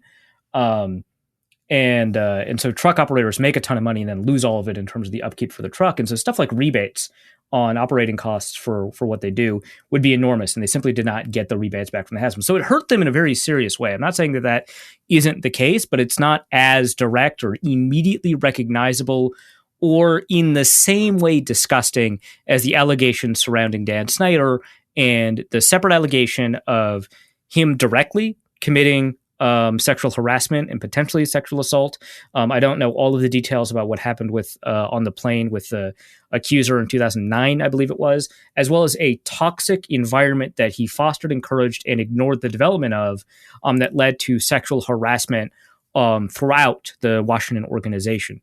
That was the subject of the Beth Wilkinson report that was presented directly to, I believe, Roger Goodell and maybe other members of the NFL front office, but no one else, and was not written down. And so there was no report released.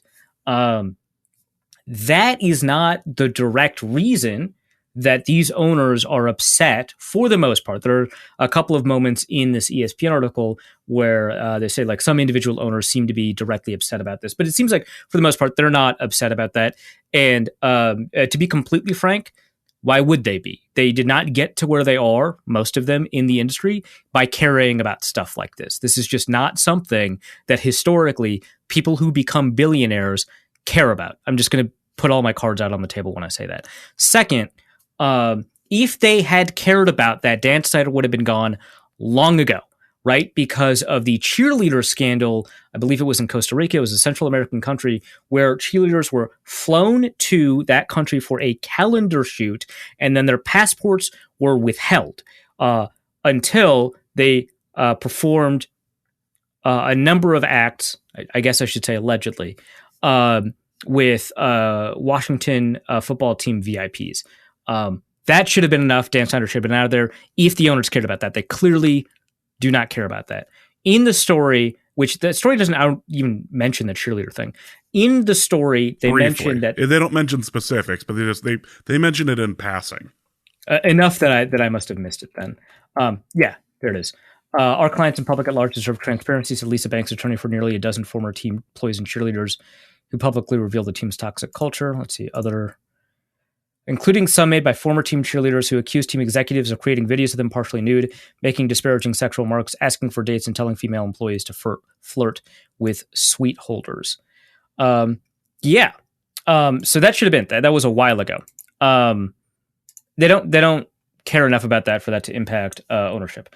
But it has an indirect effect, two indirect effects. One is the congressional inquiry, and one of the kind of the grossest things that came out was that Snyder wanted to run out the clock on the congressional and league investigations, quote, betting that Democrats will lose control of the House in January, ending the committee's interest in his franchise, a person close to Snyder says.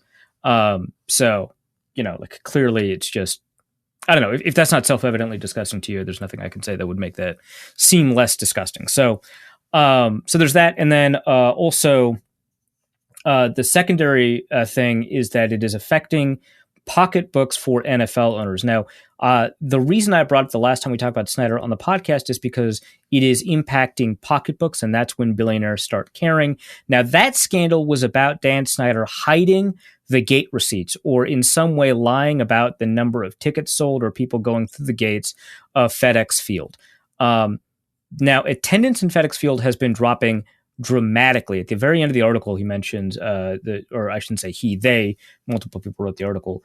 They mentioned that at the Philadelphia Eagles Washington Commanders game, the stands were filled with Eagles fans, right? Locally, people are disgusted with Snyder and the operation of the Washington football team, right? And so it's very difficult for them to sell. They have to reduce prices. They're just not getting very many gate receipts. Also, the field is bad. The stadium is bad. It is a money-losing stadium.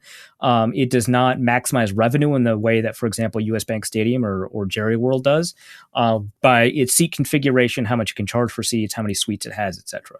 Right?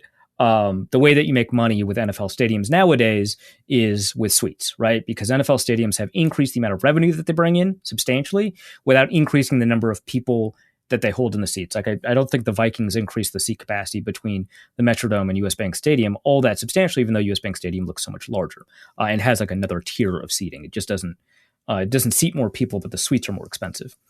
It's a money-losing stadium, right? And the key for the Washington football team, the Washington Commanders, is to get a new stadium. Now, it sounded like he was getting a deal in place. Snyder was getting a deal in place for potential public funding for the stadium. Obviously, almost every stadium in the NFL, excluding Jerry World, is partially funded with public funding. This is something we talk about all the time. Everybody has their opinions on it. My opinions have changed over the years. Certainly, I hate that fact now. But that's been important because it'll secure a better location for the stadium that allow people to get to it, allow them to build a new stadium that's going to generate more revenue. And because of these sexual misconduct allegations, it is no longer possible in any meaningful way for Dan Snyder to get that stadium. At one point, one of the owners is quoted as saying that all of this would change if Snyder could secure a new stadium. The quote is, when asked whether his fellow owners would forgive Snyder for the team's financial woes and toxic culture scandal if Snyder could build a new stadium, the owner quickly replied, yes. Asked if Snyder is aware of that, the owner said yes. So Snyder isn't liked. His first impressions were extremely negative. His second impressions were extremely negative. Nobody has ever liked Dan Snyder within the group of ownership, and they've never done anything about it. So Snyder isn't liked because of what he's done with the franchise, all its history, the stadium is falling apart, the team's underperforming, he can't get into it. By the way, I believe it's Eagles owners or Eagles fans are suing Dan Snyder and the Washington Commanders because the stadium literally fell apart and fell on some fans, right? Like, yeah, it fell apart on some fans, and also the fans fell on Jalen Hurts.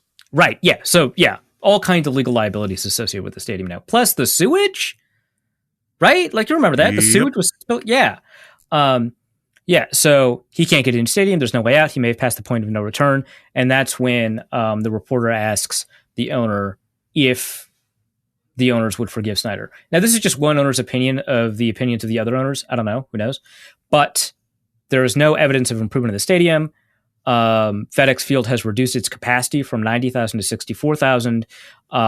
They cannot sell suites. They've tried to make up for the revenue with an increase in sponsorship, but they have not seen that revenue get filtered out to the rest of the NFL, right? Because there's a sharing agreement essentially with revenue.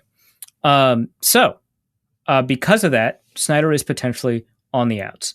But none of this is a moral stance about workplace behavior. None of this is a stance about Dan Snyder's racist history. None of this is a stance about Dan Snyder's direct actions that have led to, with the cheerleader stuff, that's just sex trafficking. That's just what that is. Or the allegations involving sexual harassment or sexual assault with the woman on that plane, again, I believe in 2009. None of that is a stance on that. It's a stance on what the ripple effects of that are in terms of the federal investigation in the NFL. If, for example, the investigation gets sideways, it's even possible, I think unlikely, but it's even possible that the NFL loses its antitrust monopoly protections, which would be enormous. So all of that, because the NFL would basically have to break up, otherwise other leagues would have to get bigger faster. Either way, the NFL would lose a substantial amount. I don't think that's really on the table, but it's a possibility and it's something that owners have to worry about. So there's that, plus the actual direct revenue implications. Now, the people representing the cheerleaders and other employees that were subject to harassment lawsuits from higher ups within Washington, as well as potentially Dan Snyder himself, all of them are demanding a public release of the second investigation. The NFL is insisting a congressional investigation. The second investigation, as well as demanding the release of the first investigation with Beth Wilkinson.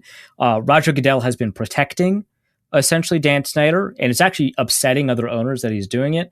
And Goodell kind of sees himself as, because he's an employee, right? He's an employee of the other 31 owners and the president of the Packers, right? And so his job as an employee is to make life easier for the owners, essentially. It's to make money and make life easier for the owners.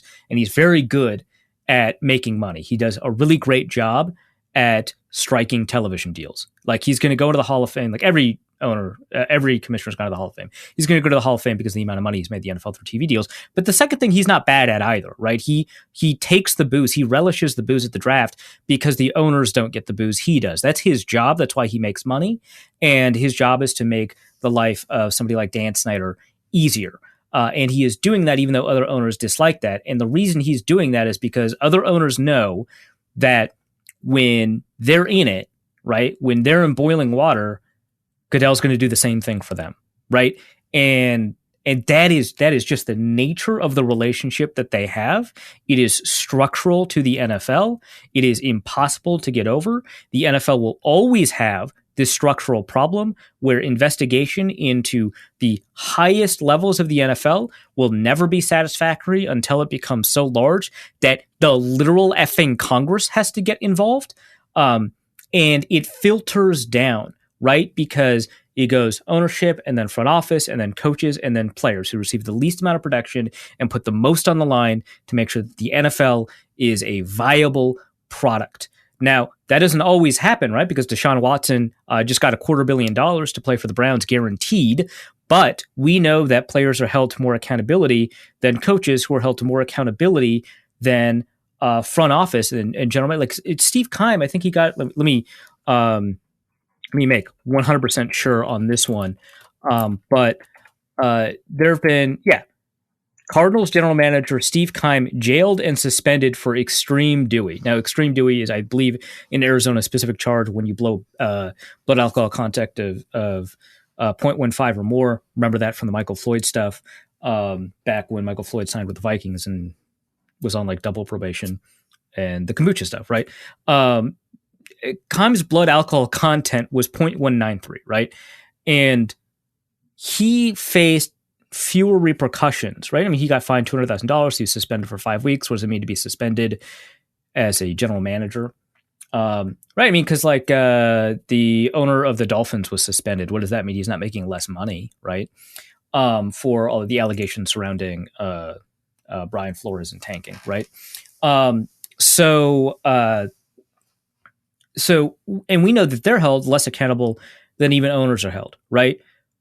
Did Robert Kraft ever get punished for what happened with the massage parlors? If he did, I don't remember it, right? The owners simply do not get held to the level of accountability because they are regulating themselves. The person who gets to decide those punishments is their employee. That's never going to change. The NFL is screwed. So I love football. I love covering the NFL. This is what I do, but those are my thoughts.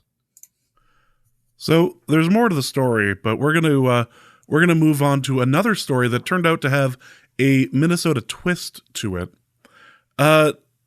Josh asks, can you give Arif a few minutes to talk about his thoughts and feelings on how Vikings quarterbacks, current and former, are writing amicus briefs to the Supreme Court? Curious if the current QB will ever be asked on his public petition to the highest court in the U.S. Now, I'd just like to preface this with, this is not a political podcast. This is something that we will be digging a little bit into right now, and it may appear that we're taking a lot of different sides on this or whatever, but like, this is something that Kirk Cousins did. So yeah, we're stuck in a situation where we can either completely ignore that this happened, or like we were on Twitter, like, wait, this came out days ago and we had no idea. We can either completely ignore it, or we can inform you, the listeners, that this is actually something that he had done. Yeah.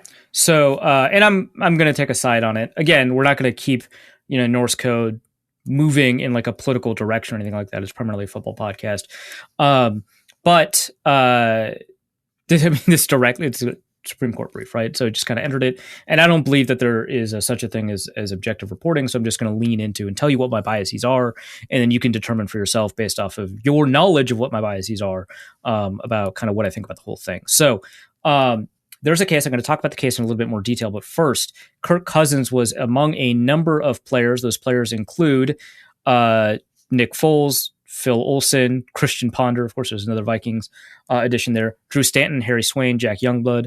A number of players had filed a brief who, quote unquote, support robust protections for the First Amendment rights of both coaches and student athletes at public high schools and universities across the nation. Now, Nick Foles and Kirk Cousins and Christian Ponder are all, and I assume all of these others, are all famously, extraordinarily, very publicly Christian, right? And, we've interacted with that from Kirk Cousins because it has interacted with his choices on the COVID vaccination policy. Like, we know that plays a pretty significant role. He said it's played a significant role, both to members of the media directly, as well as on radio with like Paul Allen, right? Like, he says that the Bible is guiding his decisions. And of course, I read his book for a story, and it's very clear how important his Christianity is to his life. It's more important to him than football, as it is for many football players. Each amicus attended and played football for at least one public high school or university before turning pro. Each amicus also voluntarily exercised his constitutional right to pray before, during, and after games, in which he competed on behalf of such schools, at times alone, at times with other players, and at times with coaches. Each amicus thus has firsthand experience with the environment in which the case arose. Each amicus can testify firsthand to the power of prayer in generating gratitude for the opportunity to play, promoting high ideals of sportsmanship, protecting the safety of those who take the field, bridging personal, political, racial divides among players, and ultimately in glorifying God. Weird to put that in an amicus curiae brief, but you can put basically whatever you want because you're not the government, you are petitioning. This brief is about a coach named, so it's from Bremerton Football High School. The coach's name is Kennedy. I'm trying to figure out his first name now. So Joseph Kennedy was public high school football coach at Bremerton High School, who prayed at the 50-yard line after football games, often joined by players, members of the opposing team, and increasingly as it became a bigger and bigger, I guess spectacle, I think is the right word for it, members of the general public who would leave the stands and enter the field to join in prayer with him. Now, the question that the court answered, and the one that was put forth by Kennedy's legal team, is different than the questions surrounding the case. I'm going to link two articles, one from fairly, I think publicly people think of it as a left-leaning source, which, fine, I guess that one's Vox, and the other one from a local newspaper, the Seattle Times. Both of them make the argument that the way that Justice Gorsuch, who wrote the majority opinion, which, by the way, this overruled Lemon v. Kurtzman. I'll talk about that in a second. In a couple of minutes. The way that Gorsuch's opinion describes the facts of the case does not describe the facts of what happened here. And so they do overrule Lemon v. Kurtzman, right? That part is that's just what happens. But what Gorsuch ruled protected the private practice of a public school employee to engage in private and quiet prayer, which I don't like. That was actually never under threat. Like that's just allowed. Like it was just like that was never an issue. But the way that it was described, that what Joseph Kennedy was doing was protected, and what he was doing was not that. Filers so I shouldn't say filers. So there were the parents of football players who attended Bremerton would tell the school that they felt uncomfortable with the public prayer because they felt pressured into joining him in prayer. Now, here's a couple of things that we should keep in mind. So he is conducting a public prayer during the course of his official duties as a government employee. It unquestionably violates the Lemon Test, right? Which is that a government action, so originally detailed legislation, it now is about government action. So an action must have a secular legislative purpose. Prayer does not do that. An action must have a principal or primary effect of the action that must neither advance nor inhibit religion. It, in fact, does have that effect. It advances religion. The statute must not result, or the action must not result in excessive government entanglement with religion. I don't know if it does that. It violates the first two prongs. So, in fact, it probably doesn't do that third thing. It violates at least one, definitely two elements of the Lemon Test. And so it would be unconstitutional because it is in the course of his official duties coaching players as a coach of a public high school football team. Now, I know that in public high schools, it is very common for coaches to lead prayer. That's wrong. That's just wrong. Sorry, I think that that's wrong, and it's unconstitutional, and it just never gets challenged. But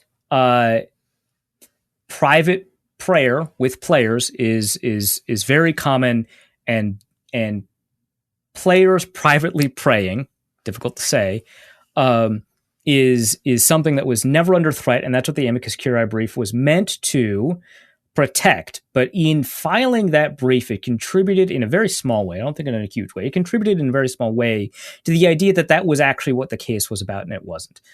So there's a couple of misrepresentations here. One, Gorsuch claimed that it was a short, private, personal prayer, and that there was not a single Bremerton student that joined Mr. Kennedy's quiet prayers after the game. Now, there's significant photographic evidence that that's not the case, right? Not only that, a federal appeal court described a mob of people, right, like fans, people, members of the public, mobbing the field after Kennedy knelt to pray, described a mob as a stampede, and the school principal said that he saw people fall, and due to the crush of people, the district were unable to keep kids safe.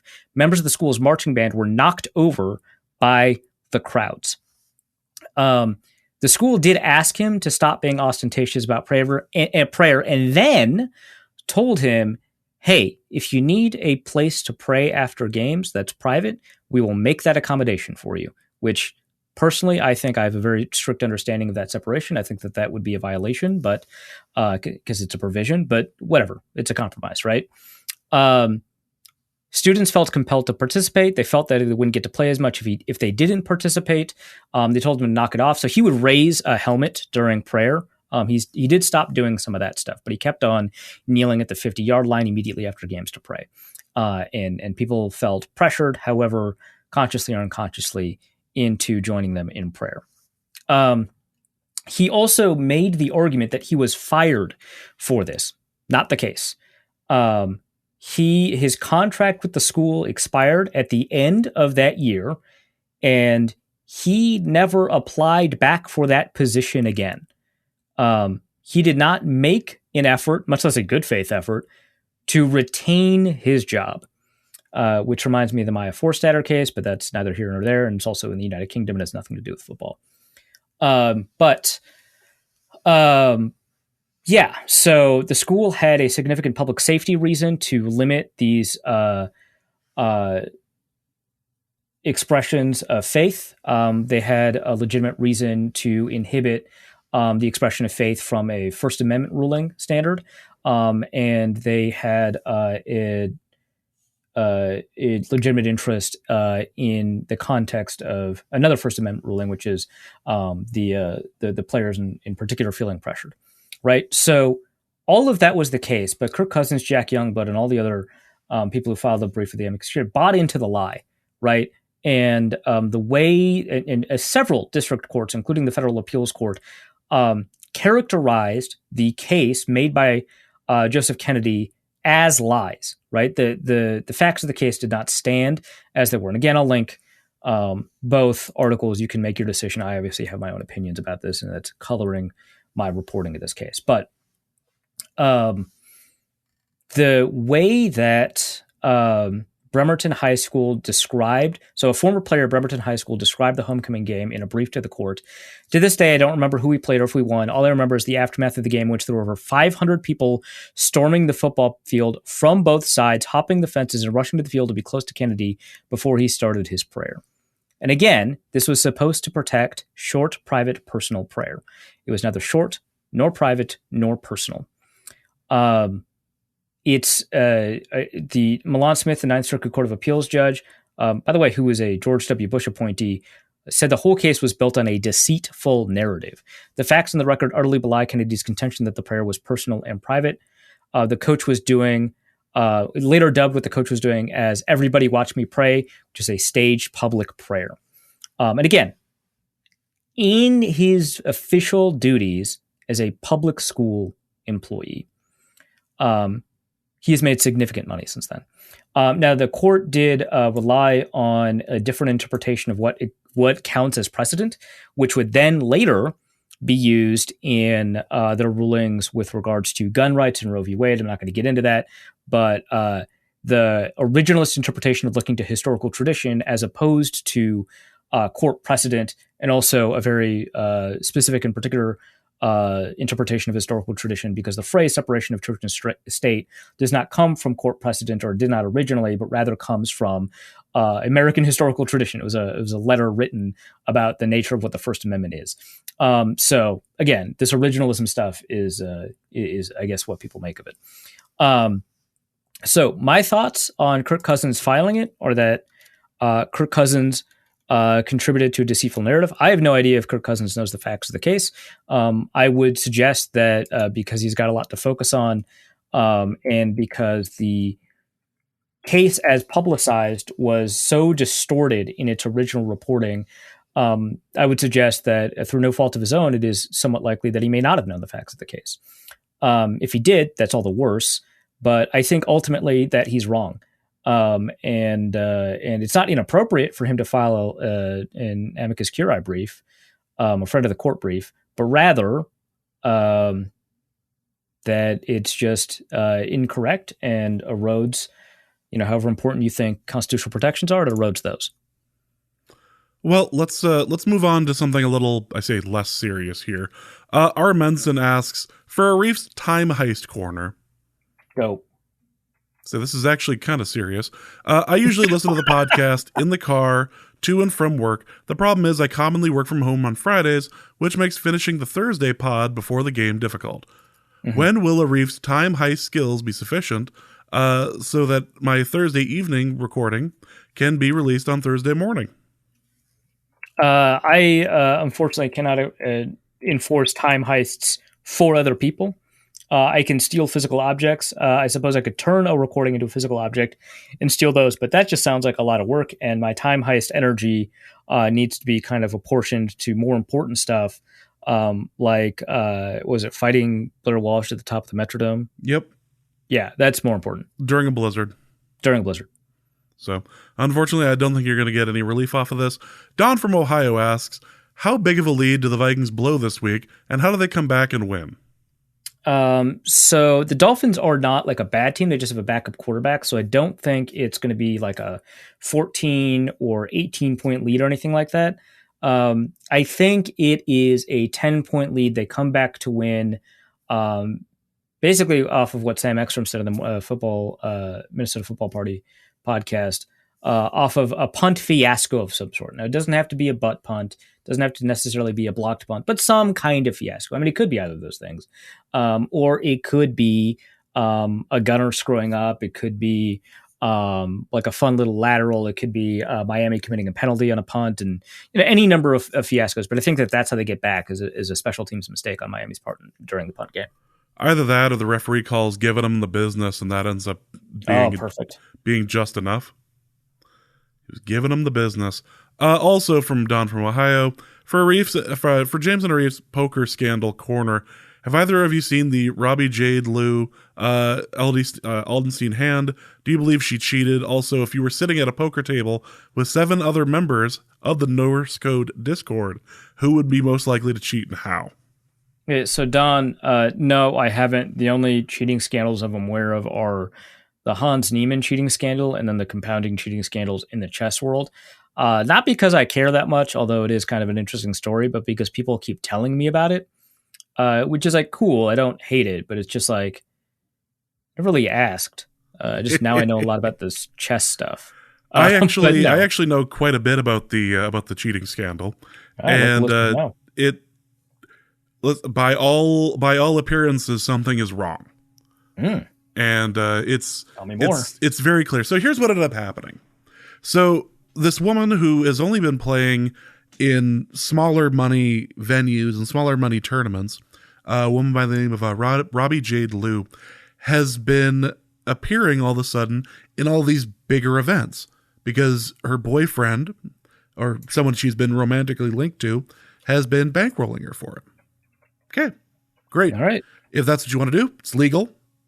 Not entirely ethical if you're going to be playing at the same tournament, but if you want to do that, fine. No one's going to really stop you for it. But there's been some kind of questionable play that she's been a part of, and some of the videos breaking down her play on this specific hand really go into just how ridiculous this was. If you want to learn more about it, Defector has a great article about one of the most impossible poker hands you'll ever see. She had absolutely nothing and was winning the hand technically, but was not playing like somebody who was playing the hand that she had. Right. I understand. I understand enough about poker for that set of sentences to make sense. Like so let me try to reinterpret it. So if the hand had stopped, right? So I assume this is Texas Hold'em. Yes. So if the hand had stopped at like the flop, you didn't get to like the river or anything like that, she would have the better hand. But the percentage play was that her position was not as good as she was playing it or something like that. There was no reason for her to be calling anything here. Right. And when she called all in with nothing,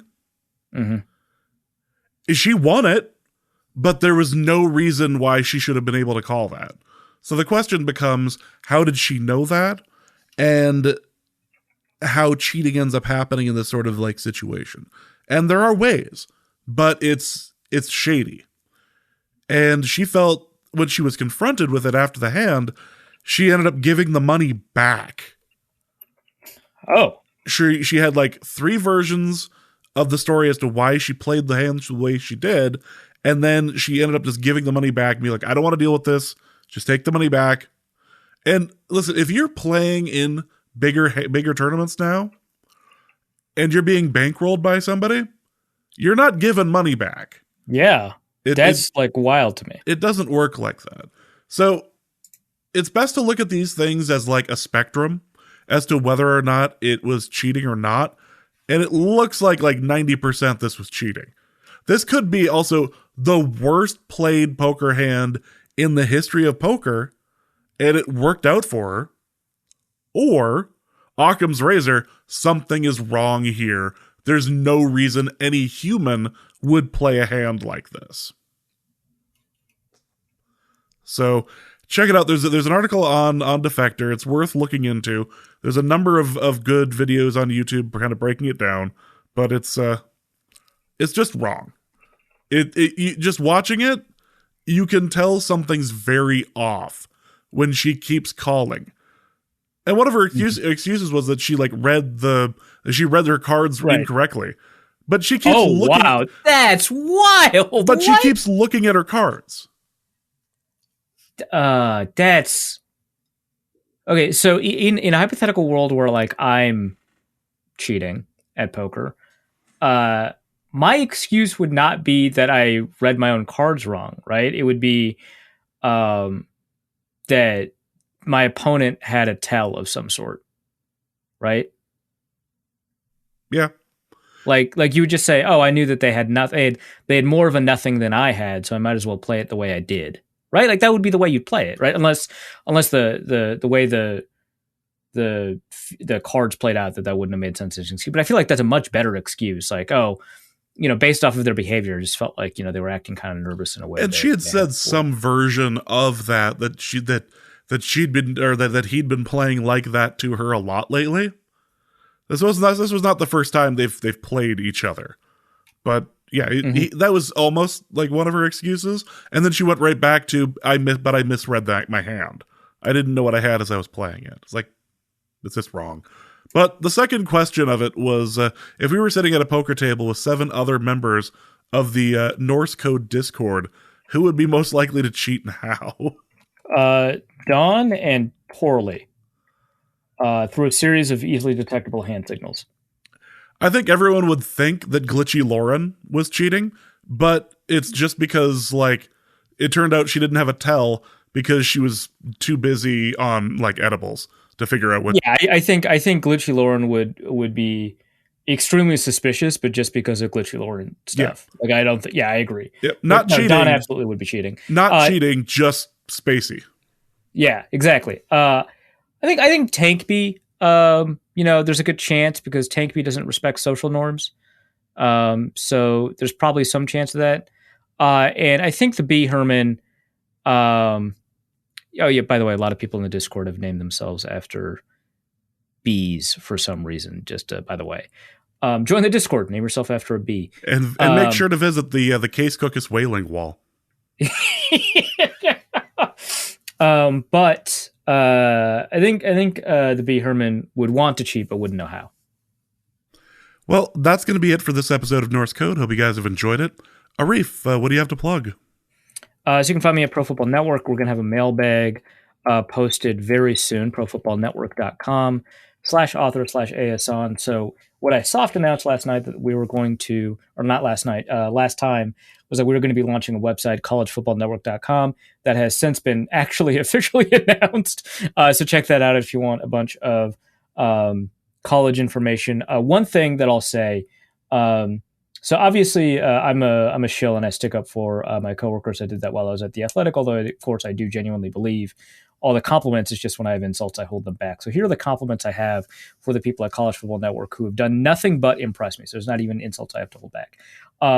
When I was doing the consensus big board and I was putting it together, I needed some guidance, of course. I need guidance every year because I don't follow these college players. But one thing that I wanted to do is to get their understandings of which players they disagreed on in terms of where they were ranked on various big boards around the country in media. And they did a really excellent job of detailing why their disagreements were not necessarily just differences in opinion on talent evaluation, but demonstrations of the fact that most people are not keeping up to date on what's happening in college football in a way that would allow them to put together big boards. They were giving higher rankings to players that had been benched or had been injured for the season, players that had a bunch of preseason hype but haven't been playing very much or been playing very poorly. And they give me detailed breakdowns on every single one of these players at a moment's notice. So these people definitely know what they're talking about. It was very fun to interact with them. But back to Pro Football Network. So I've got an opinion piece on concussions and roughing the passer. I have quarterback power rankings as I do every week. I've got my weekly column. I mentioned that last episode about changes in the MVP race. Yeah, the fact that it's the year of the backup quarterback, and a small rant on how important holders are, as well as how well the Dallas Cowboys were built, especially on defense from a personnel standpoint. So check those all out. Again, I'll have a mailbag there, as well as potentially a preview of the Eagles-Cowboys game, because it sounds like that one's going to be kind of a barn burner. At least hopefully it will be, because it'll be very important for the NFC NFC East race. Yeah. Well, that's going to be it for this episode of Norse Code. Hope you guys have enjoyed it. We will be back on Monday to discuss hopefully the victory over the Dolphins. But for Arif, my name is James. Thank you guys so much for listening. And please remember that the Vikings are not to be trusted. and we'll be back next week. Norse Code is the largest and only division of Norse Code LLC. You can find Norse Code on the Daily Norseman, SB Nation's Vikings blog, at dailynorseman.com. You can also find it on iTunes, Apple Podcast, Spotify, Stitcher, Google Play, and wherever fine podcasts are aggregated. Our Vikings blogger extraordinaire and generally useful human is Arif Hassan of Pro Football Network, and he can be found at Arif Hassan NFL. I am your producer and host, and my name is James Pagashnik. You can find me at the show's official Twitter feed at NorseCodeDN or my personal account at Big Mono. If you'd like to donate a few bucks to the show, you can do so in a few different ways. You can go to patreon.com/NorseCode and donate there. For $3.50 a month, you get bonus material and more. You can also go to paypal.me/NorseCode for a one-time donation, or you can go to norsecode.threadless.com and pick up some Norse Code merchandise. Any questions or comments that cannot fit in a tweet can be sent to norsecodepodcast@gmail.com. On behalf of the Norse Code staff, thank you so much for listening. Our formula is this. Hey, all things are possible through the power of Ben DiNucci.